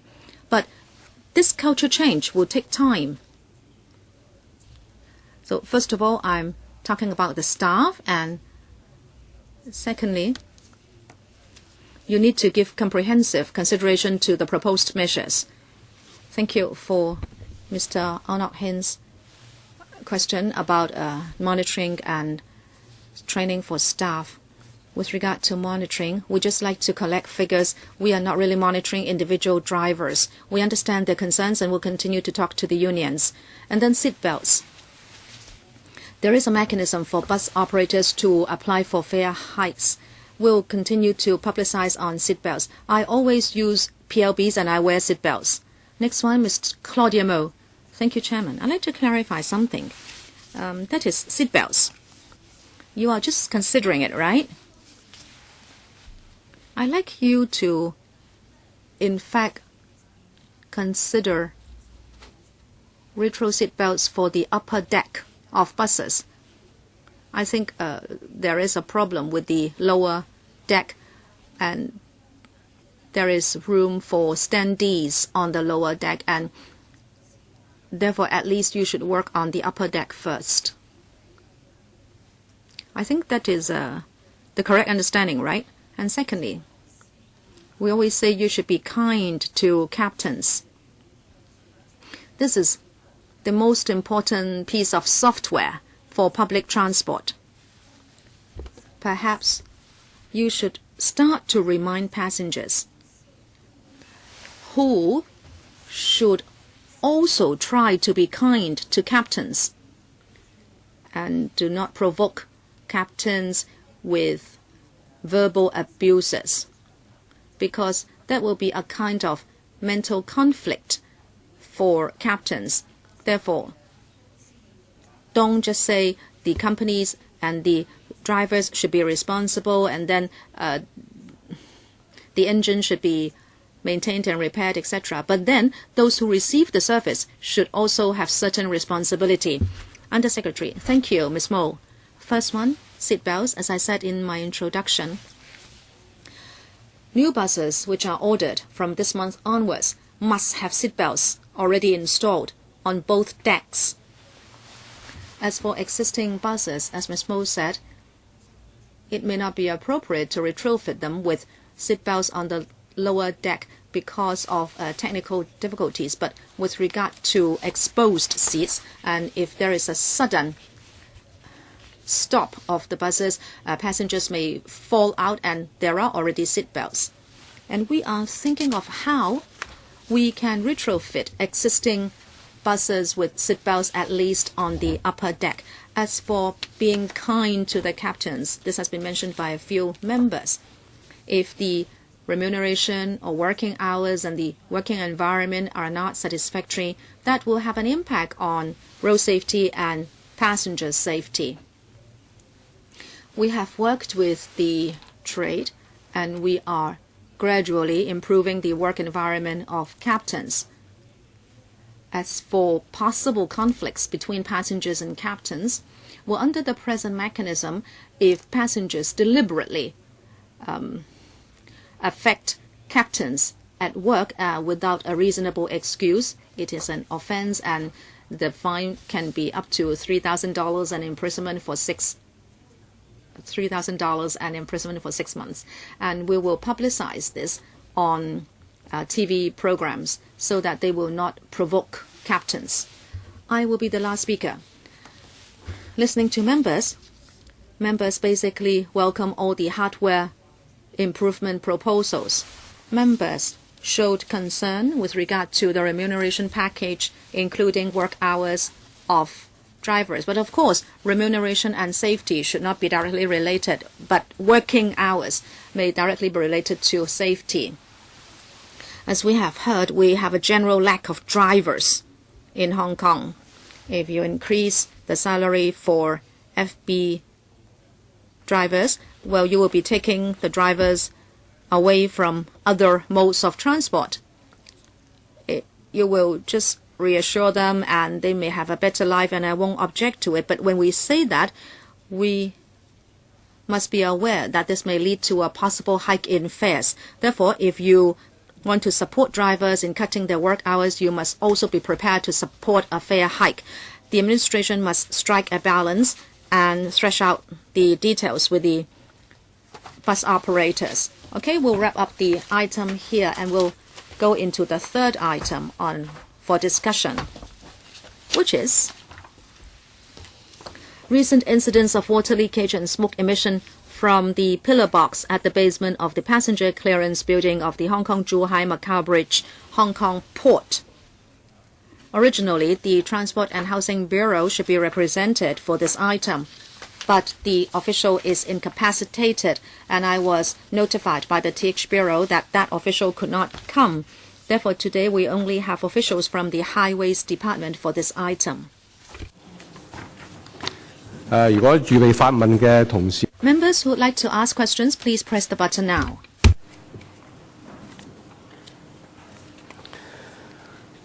嗱，咁啊官員進咗場啦，不過咧，我想 The officials are here. I'd like to consult members that since we had a very lively discussion on the previous two items, we may not have enough time for this item now. I seek to extend the meeting to 1 o'clock, so we have half an hour. Mr. Raymond Kong, over to you. Thank you. I will need to start my computer. Well, it is shown on the screen. Please start. Thank you, Chairman. First, I'd like to report to you the recent incidents of water leakage and smoke emission from the pillar box at the passenger clearance building of the Hong Kong-Zhuhai-Macau Bridge, Hong Kong Port. First, I'd like to take this opportunity to brief members on the design and layout of the passenger of the PCB, passenger clearance building. You can see that we have a wavy canopy of the PCB, and below the canopy we have a two-story building. On the first floor it is the arrival hall, second floor the departure hall, and the relevant facilities are housed underground, and it covers 60,000 square meters. In the PCB, as I mentioned, on the northern side, coming from Macau or Zhuhai, you will go through clearance procedure, the CIQ services to enter the southern part of the building so that you can take public transport.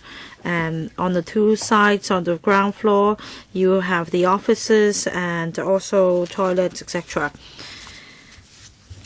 On the first floor, we have the departure hall. It is similar, although the orientation is reversed. On the southern side, you have the departure hall for CIQ procedures, and on the northern side, passengers can take public transport to Macau and Zhuhai.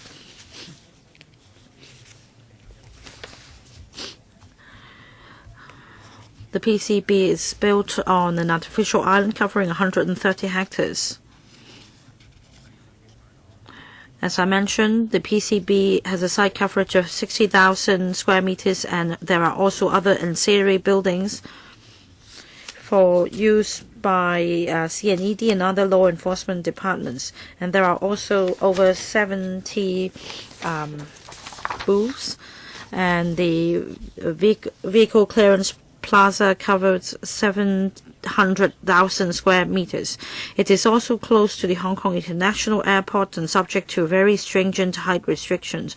On top of the PCB, in fact, you can see that it has a height of 36.8 mpd, just 1 meter short of the height restriction, 37.8 mpd. As a result, it is necessary to house facilities under the ground, including the district cooling system. And we have a number of flood prevention design features to prevent flooding. First of all, for the E&M facilities at the basement, as you can see, we have a split floor design. For the upper floor, it is 1.2 meters taller than the lower floor. And we have 11K volt switch room housed on the upper floor, whereas for the other low voltage switch room, it is housed on the lower floor to minimize the impact of flooding. And apart from the split floor design at the basement level, we see different design features. For example, we see stairs. And for other flood prevention designs, we have included a drainage layer, and also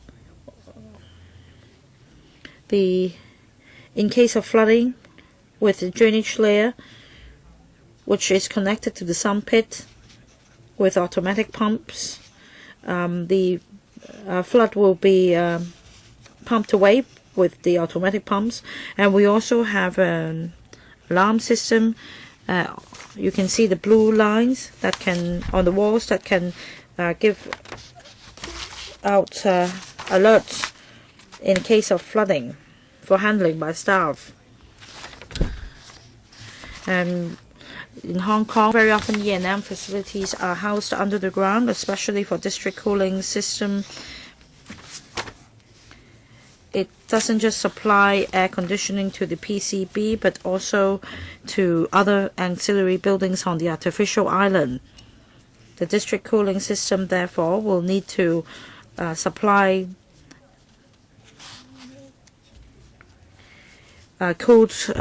chilled air conditioning to other auxiliary buildings.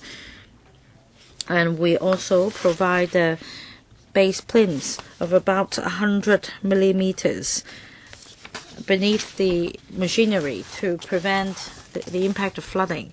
And I'll now refer to the two incidents. The first happened on the 15th of April, and it happened on the red part of this drawing, the west wing of the PCB, and there was a water leakage incident in one of the low voltage switch room, the voltage of which is 380 volt and not 11,000 volt as reported by the media.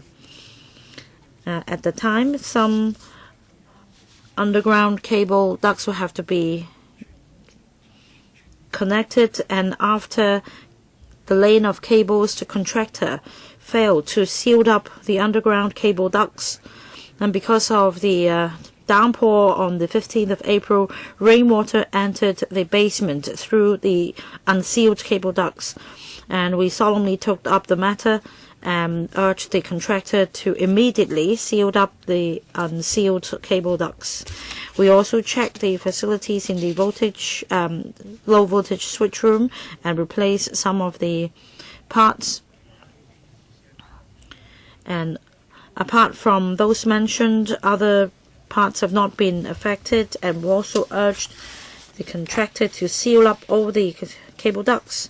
And recently, after a series of rainstorms, we have no longer detected any serious water leakage incident.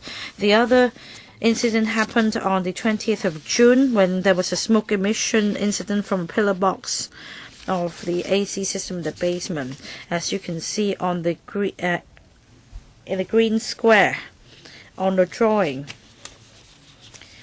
there was smoke emitted from one of the pillar boxes at the control center of the district cooling system located at the east wing of the basement in the PCB.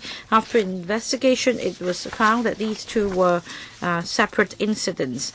At the time, from one of the pillar boxes at the control center of the DCS located at the east wing of the basement, because of a mechanical fault, there was overheating and there was smoke emission, and the contractor already completed rectification works to ensure that the machine is now in normal operation. And we've also stepped up security of the basement floor. After these incidents, we have a round-the-clock patrol, and any incident will be reported immediately. To conclude,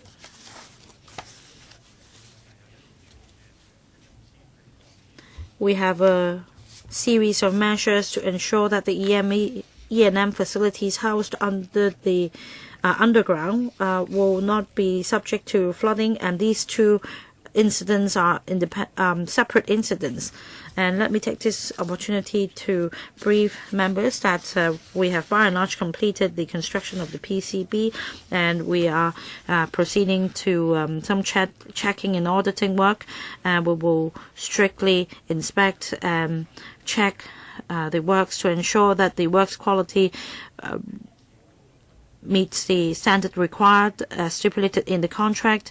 Different government departments are proceeding to installing different equipment in their offices to prepare themselves for the commissioning of the PCB. Thank you. I'm going to extend the meeting by 15 minutes, so we should have 20 minutes, but we have over 10 members indicating they wish to speak. I don't think it will be sufficient if we adjourn the meeting at 1. So if there is no objection, I'll further extend the meeting to 1:15. All right, no objection. Meeting is extended to 1:15. And I'd like to remind members that if you have direct or indirect pecuniary interest in relation to the item discussed today, then in accordance with Rule 83A of the ROP, you should disclose the nature of the interest before you speak. We'll start with Mr. Poon Siu-ping, 3 minutes. Regarding the E&M facilities underground at PCB, I believe that it is for saving space, and it is also of a safety concern. Now, for the water leakage incident and smoke emission incident, the department already explained the situation, and the department has also urged the contractor to take follow-up action. Now, I have a question. If unfortunately a similar incident happens, then who should be responsible?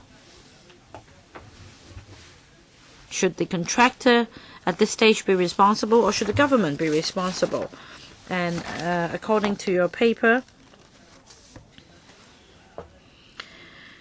the construction of these facilities has been substantially completed. So what about parts that are not yet completed? When will they be completed? And about the inspection and acceptance testing work, when will they be completed? Thank you, Mr. Poon, for your question. First of all, we attach great importance to safety, and we therefore will definitely urge contractors to work with the Highways Department to make sure that all works are up to standard.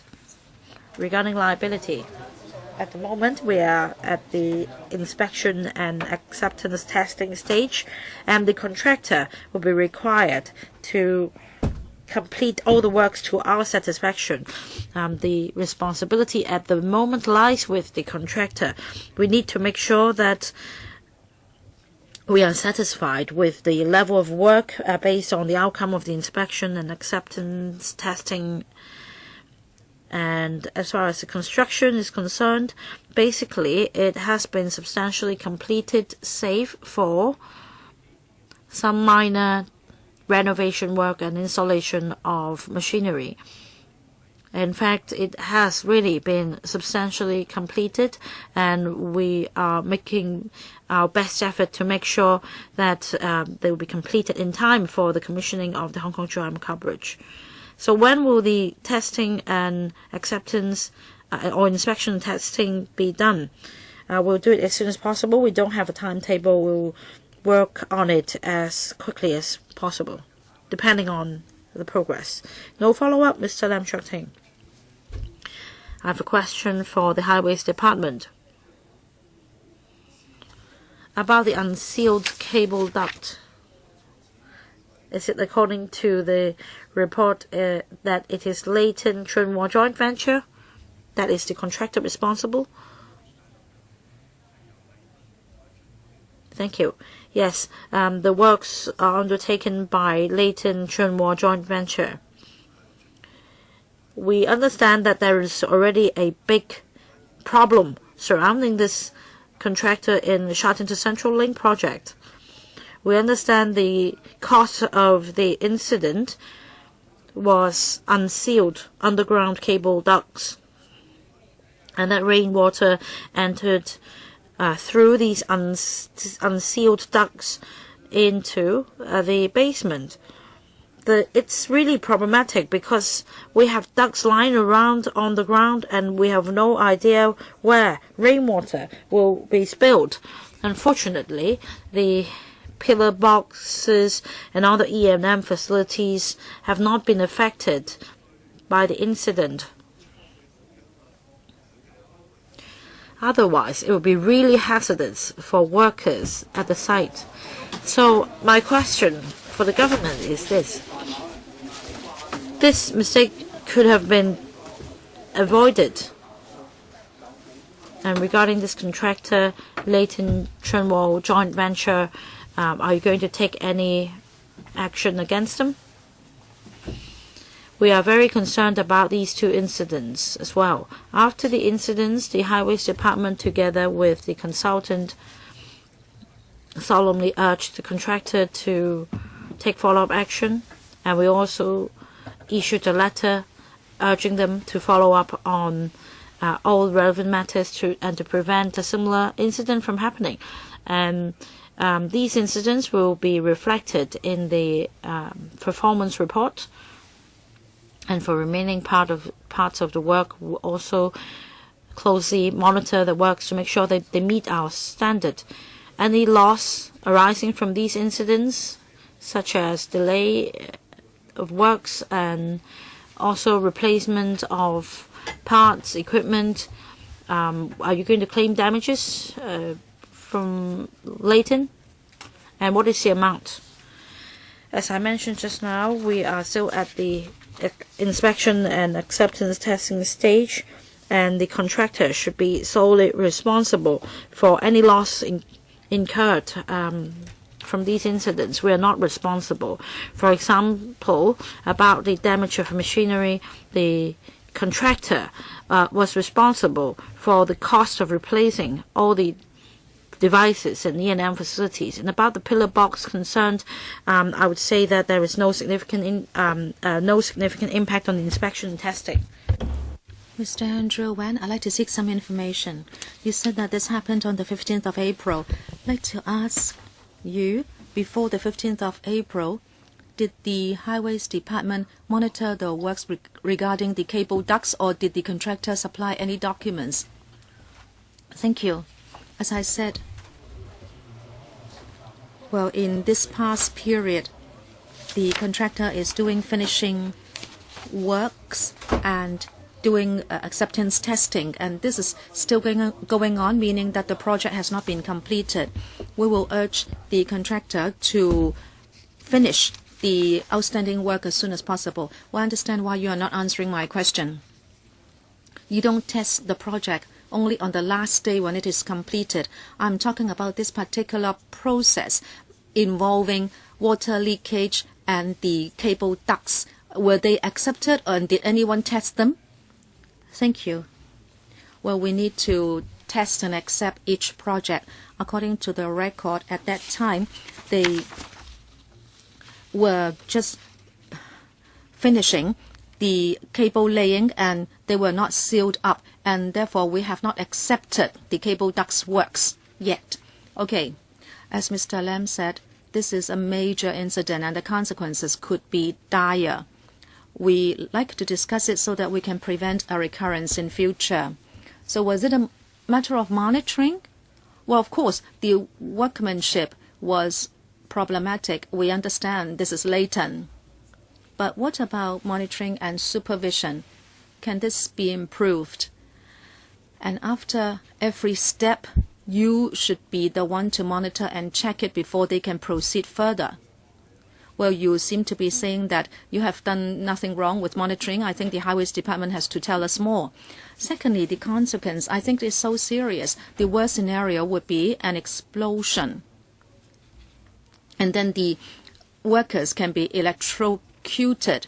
And the paper seems to say that there is no consequence, so it's okay. But then we have been lucky this time around, and we must prevent a recurrence. I'd like to ask the cable ducts which have been flooded, have they been replaced? You said that some of the components of the pillar boxes have to be replaced, but then to what part of the project do these cable ducts belong, and will they have to be replaced? And also, how are you going to step up monitoring? Project manager, thank you for the questions. Since there was water leakage and it affected a low voltage pillar box, in the pillar box some cables or wiring and some meters were damaged, and they were replaced immediately, and there were tests done to make sure that the entire equipment was operating normally. We thank you for the question, Mr. Wan. In fact, the Highways Department and also the contractor take this seriously.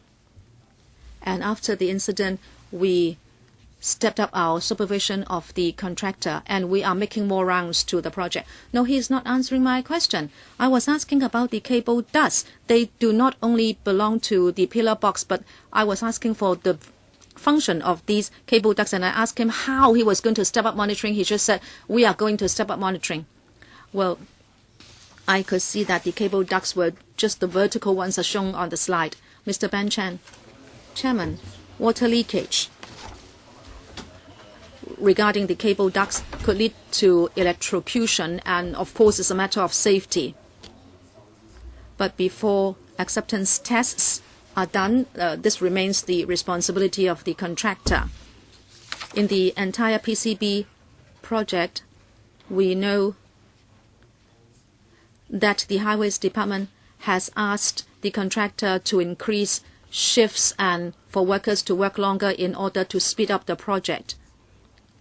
Well, as you know, if you ask people to speed up, and there may be minor glitches here and there. And recently, we were told by some contractors that because of these problems, the government is not paying them. So some workers are not paid. On the one hand, you're asking people to speed up, and on the other hand, you don't pay people.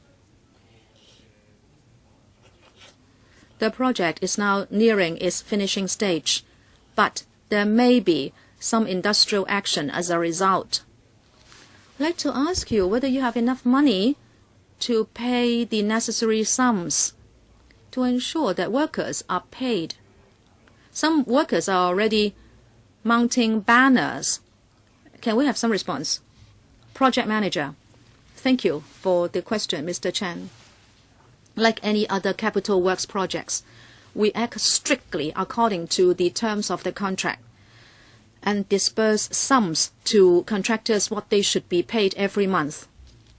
We will never postpone payment. We will work according to the progress and the requirements of the contract, and we disperse sums to them every month. We will do our part sufficiently.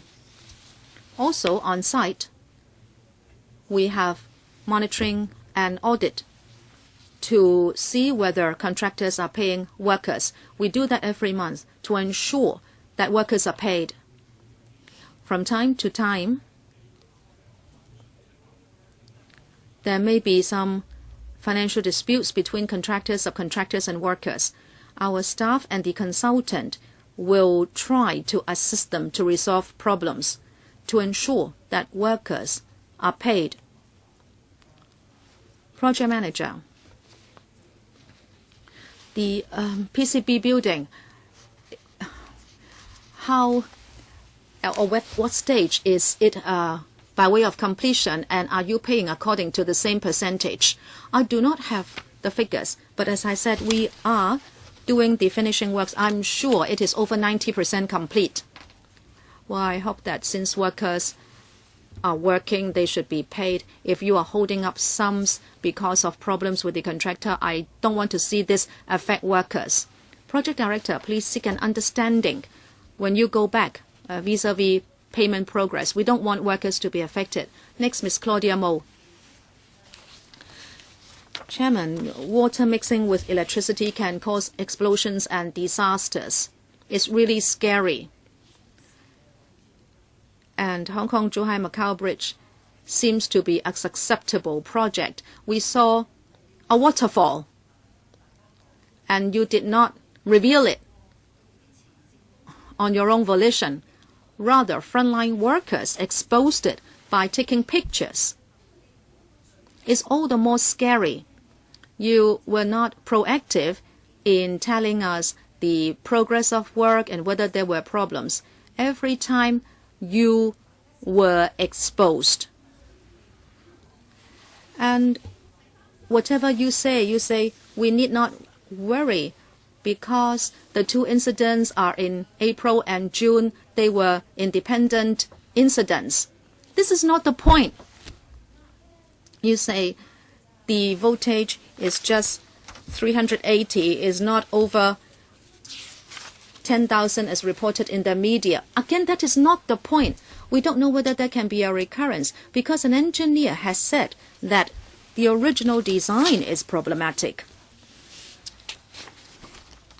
These electrical compositions should not be placed in a basement. The basement is on an artificial island and water can easily seep into it.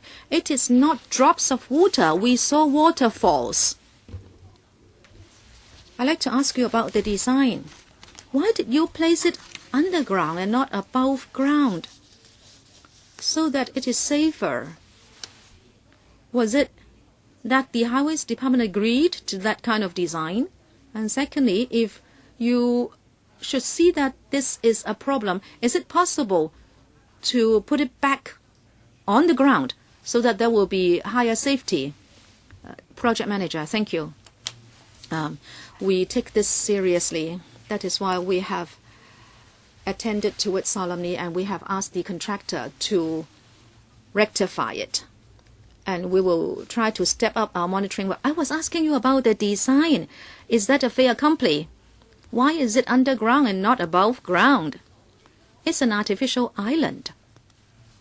Ms. Mo, as I said in my PowerPoint presentation, we needed to place a lot of facilities at the Hong Kong port and there were many constraints. We have placed E&M facilities in the placement and it is a reasonable kind of design. In many buildings in Hong Kong, the E&M facilities, especially the district cooling systems, will be placed underground. Say, for example, the district cooling system for Kai Tak development and also in the new Tung Chung development. The important thing is that our design should be up to standard. And we have discussed with the power company that we should also comply with the power company standard before it will let us have electricity supply. Next, Mr. AU Nok-hin. Whether it is smoke emission or water leakage, the administration has not answered us how monitoring will be stepped up. Can you now explain to us how you are going to step up your monitoring? Project manager.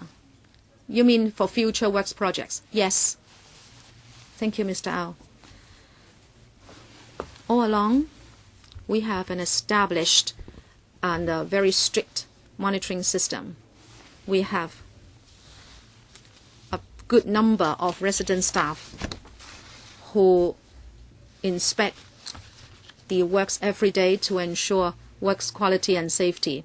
Highways Department staff also go and inspect works projects. In recent months, we have increased patrolling or inspecting staff, and we are having more meetings with the contractor. We also maintain liaison with different users to ensure that every segment of the works comply with standards, especially safety standards. We will increase the number of times of inspection, and also we will do more with on-site monitoring.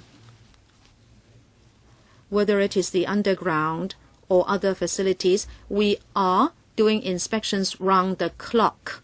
If there should be a problem, we will immediately notify the relevant quarters in order to tackle the problem. Frankly, Chairman, I don't think I'm going to get any answer. The administration says it will step up inspection, etc. But it doesn't mean that there definitely would not be a problem. It's impossible for me to ask a follow-up. You talk about inspections.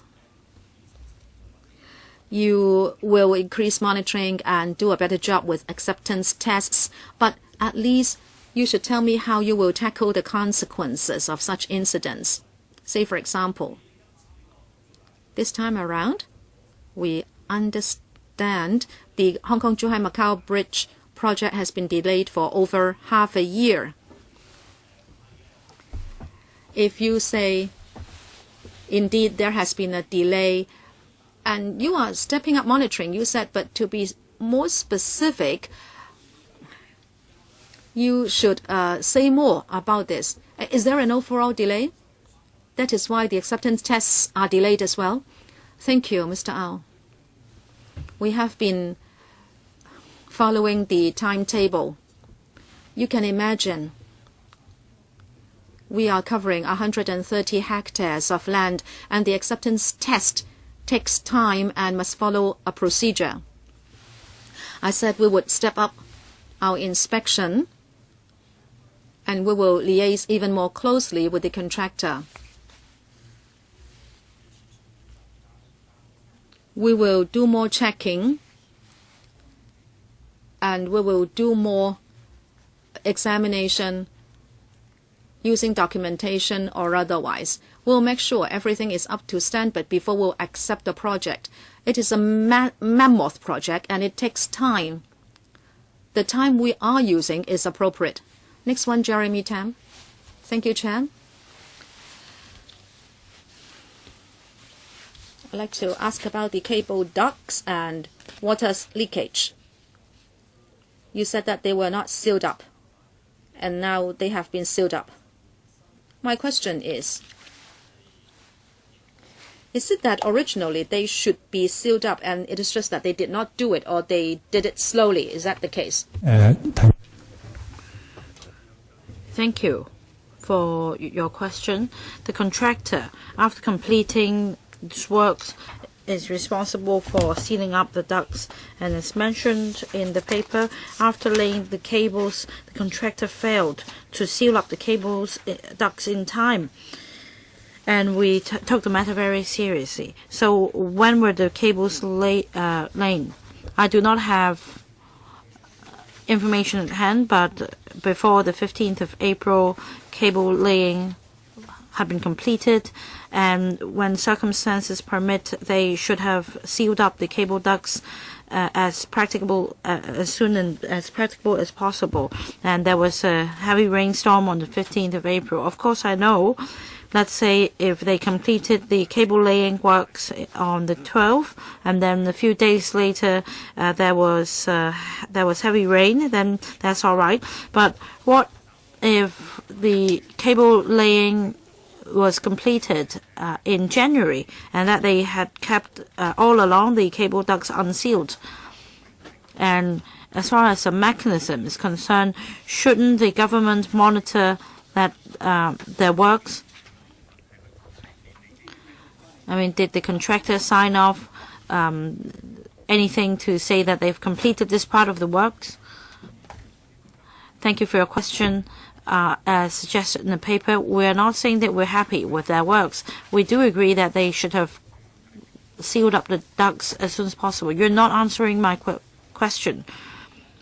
Well, we're still in the process of inspection and acceptance test. The contractor may not report every single detail to us once it's completed. They may, for example, complete an area of work before reporting to us. What about cable laying? Should they have signed it off beforehand? I do not have a detailed record at hand, but we are still doing inspection and acceptance testing, and at the time we have not signed off. We had not signed off the that part at the time. So, was there a deadline? Did you require them to seal up the cable ducts before a deadline, for example? We just requested the contractor to complete it as soon as possible. What about the contract? The contract said within a reasonable time limit, but because sometimes we need to conduct inspection and acceptance testing, and in this circumstance, we do agree that it wasn't done in a timely manner and it could have been done sooner. Mr. Tony Chair. Chairman, members are concerned about details of the works, but in terms of liability and the works procedures, etc., I believe the government will pursue liability in accordance with the works contract, and that also includes rectification works. Performance of the contractor is another matter that relates to management. I'm rather concerned about safety.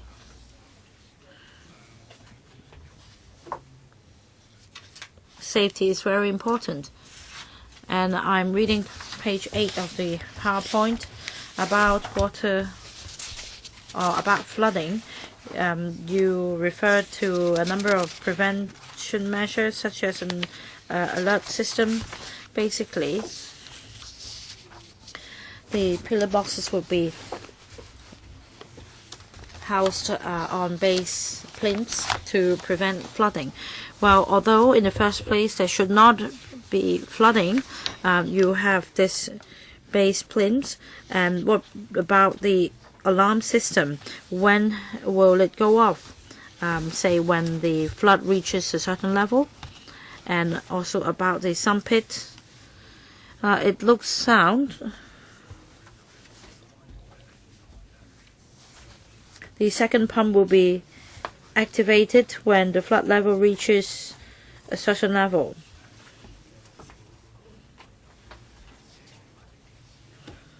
But apart from that, will the alarm go off as well?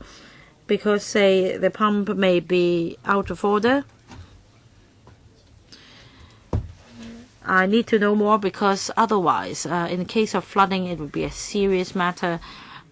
The third point I'd like to know is about the round-the-clock safety patrol. Is it done by the government or is it done by the contractor? And how do you make sure, through conducting round-the-clock patrols, that people will not slack off? First, about the alarm system. If we go back to slide 9.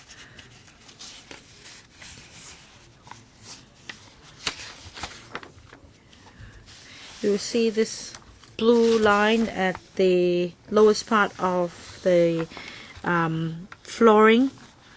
This will serve as the detection line, and when there is flooding, it will be detected by the system. So even if there is minimal flooding, the blue line will detect that. Well, what about washing the floor? This would trigger the system. We will take note of that. And this system is also connected to a centralized control center that monitors the operation of different parts. And if any part is faulty, then the centralized system will also be alerted, so that the responsible personnel will carry out repair.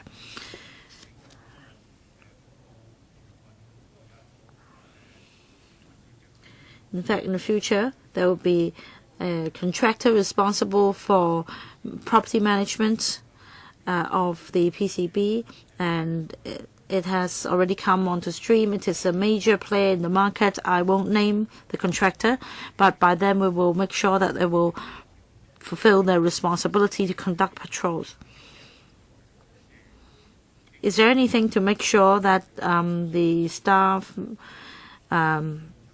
members do patrol the place? You mean the signing off points? I believe they will be installed. I believe that this is a major property management company and it will install its own system, but we'll follow up on it. Dr. Chang Chung-tai. About the design of the artificial island of the Hong Kong-Zhuhai-Macau Bridge, I'd like to ask about pillar boxes being housed underground. Have you considered the fact that during typhoons, the artificial island may experience something other than flooding as a result of a rainstorm? Regarding the design of the artificial island and the structure, we follow all the standards, including typhoon, which could happen in Hong Kong, and the structural works have by and large been completed, and we're proceeding with internal decoration. Last year we also had a number of major typhoons. Works are in progress. We did not encounter any major incidents. Some rectifications were required, but on the whole we are towards the end of the construction stage and the typhoon season is coming. We have not detected any irregularity.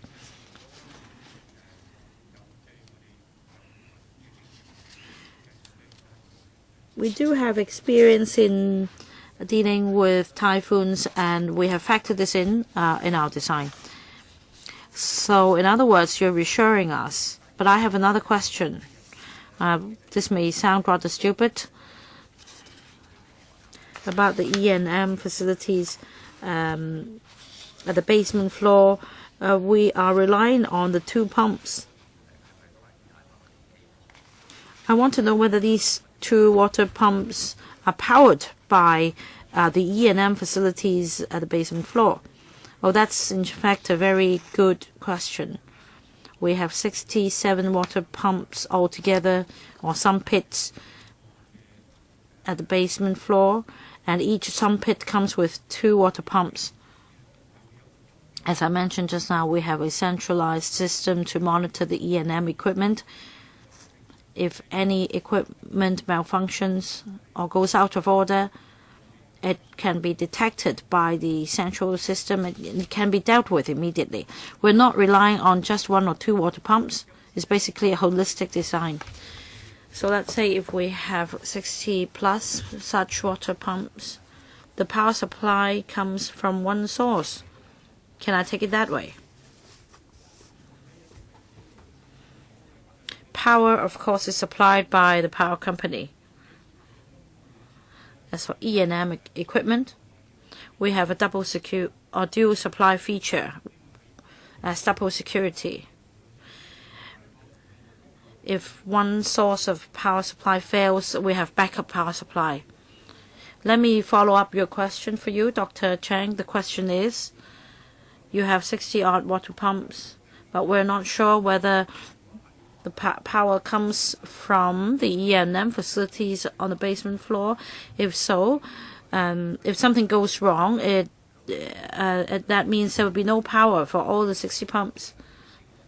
So is it possible to have cable from above ground to provide power, to supply power to the water pumps? As I understand, the source of power comes from a pillar box of the CLP on the basement floor. So go back and take a look, because in case of flooding, if the water pumps power may be cut, and then there will be serious flooding. So the power source of water pumps should be above ground. There should be separate supply of power. I think this would be a better design. Please go back and follow up on it. So this is the last meeting of the panel on transport in this session. I thank members for your support of the panel's work. If there is nothing else, then meeting's adjourned. Thank you.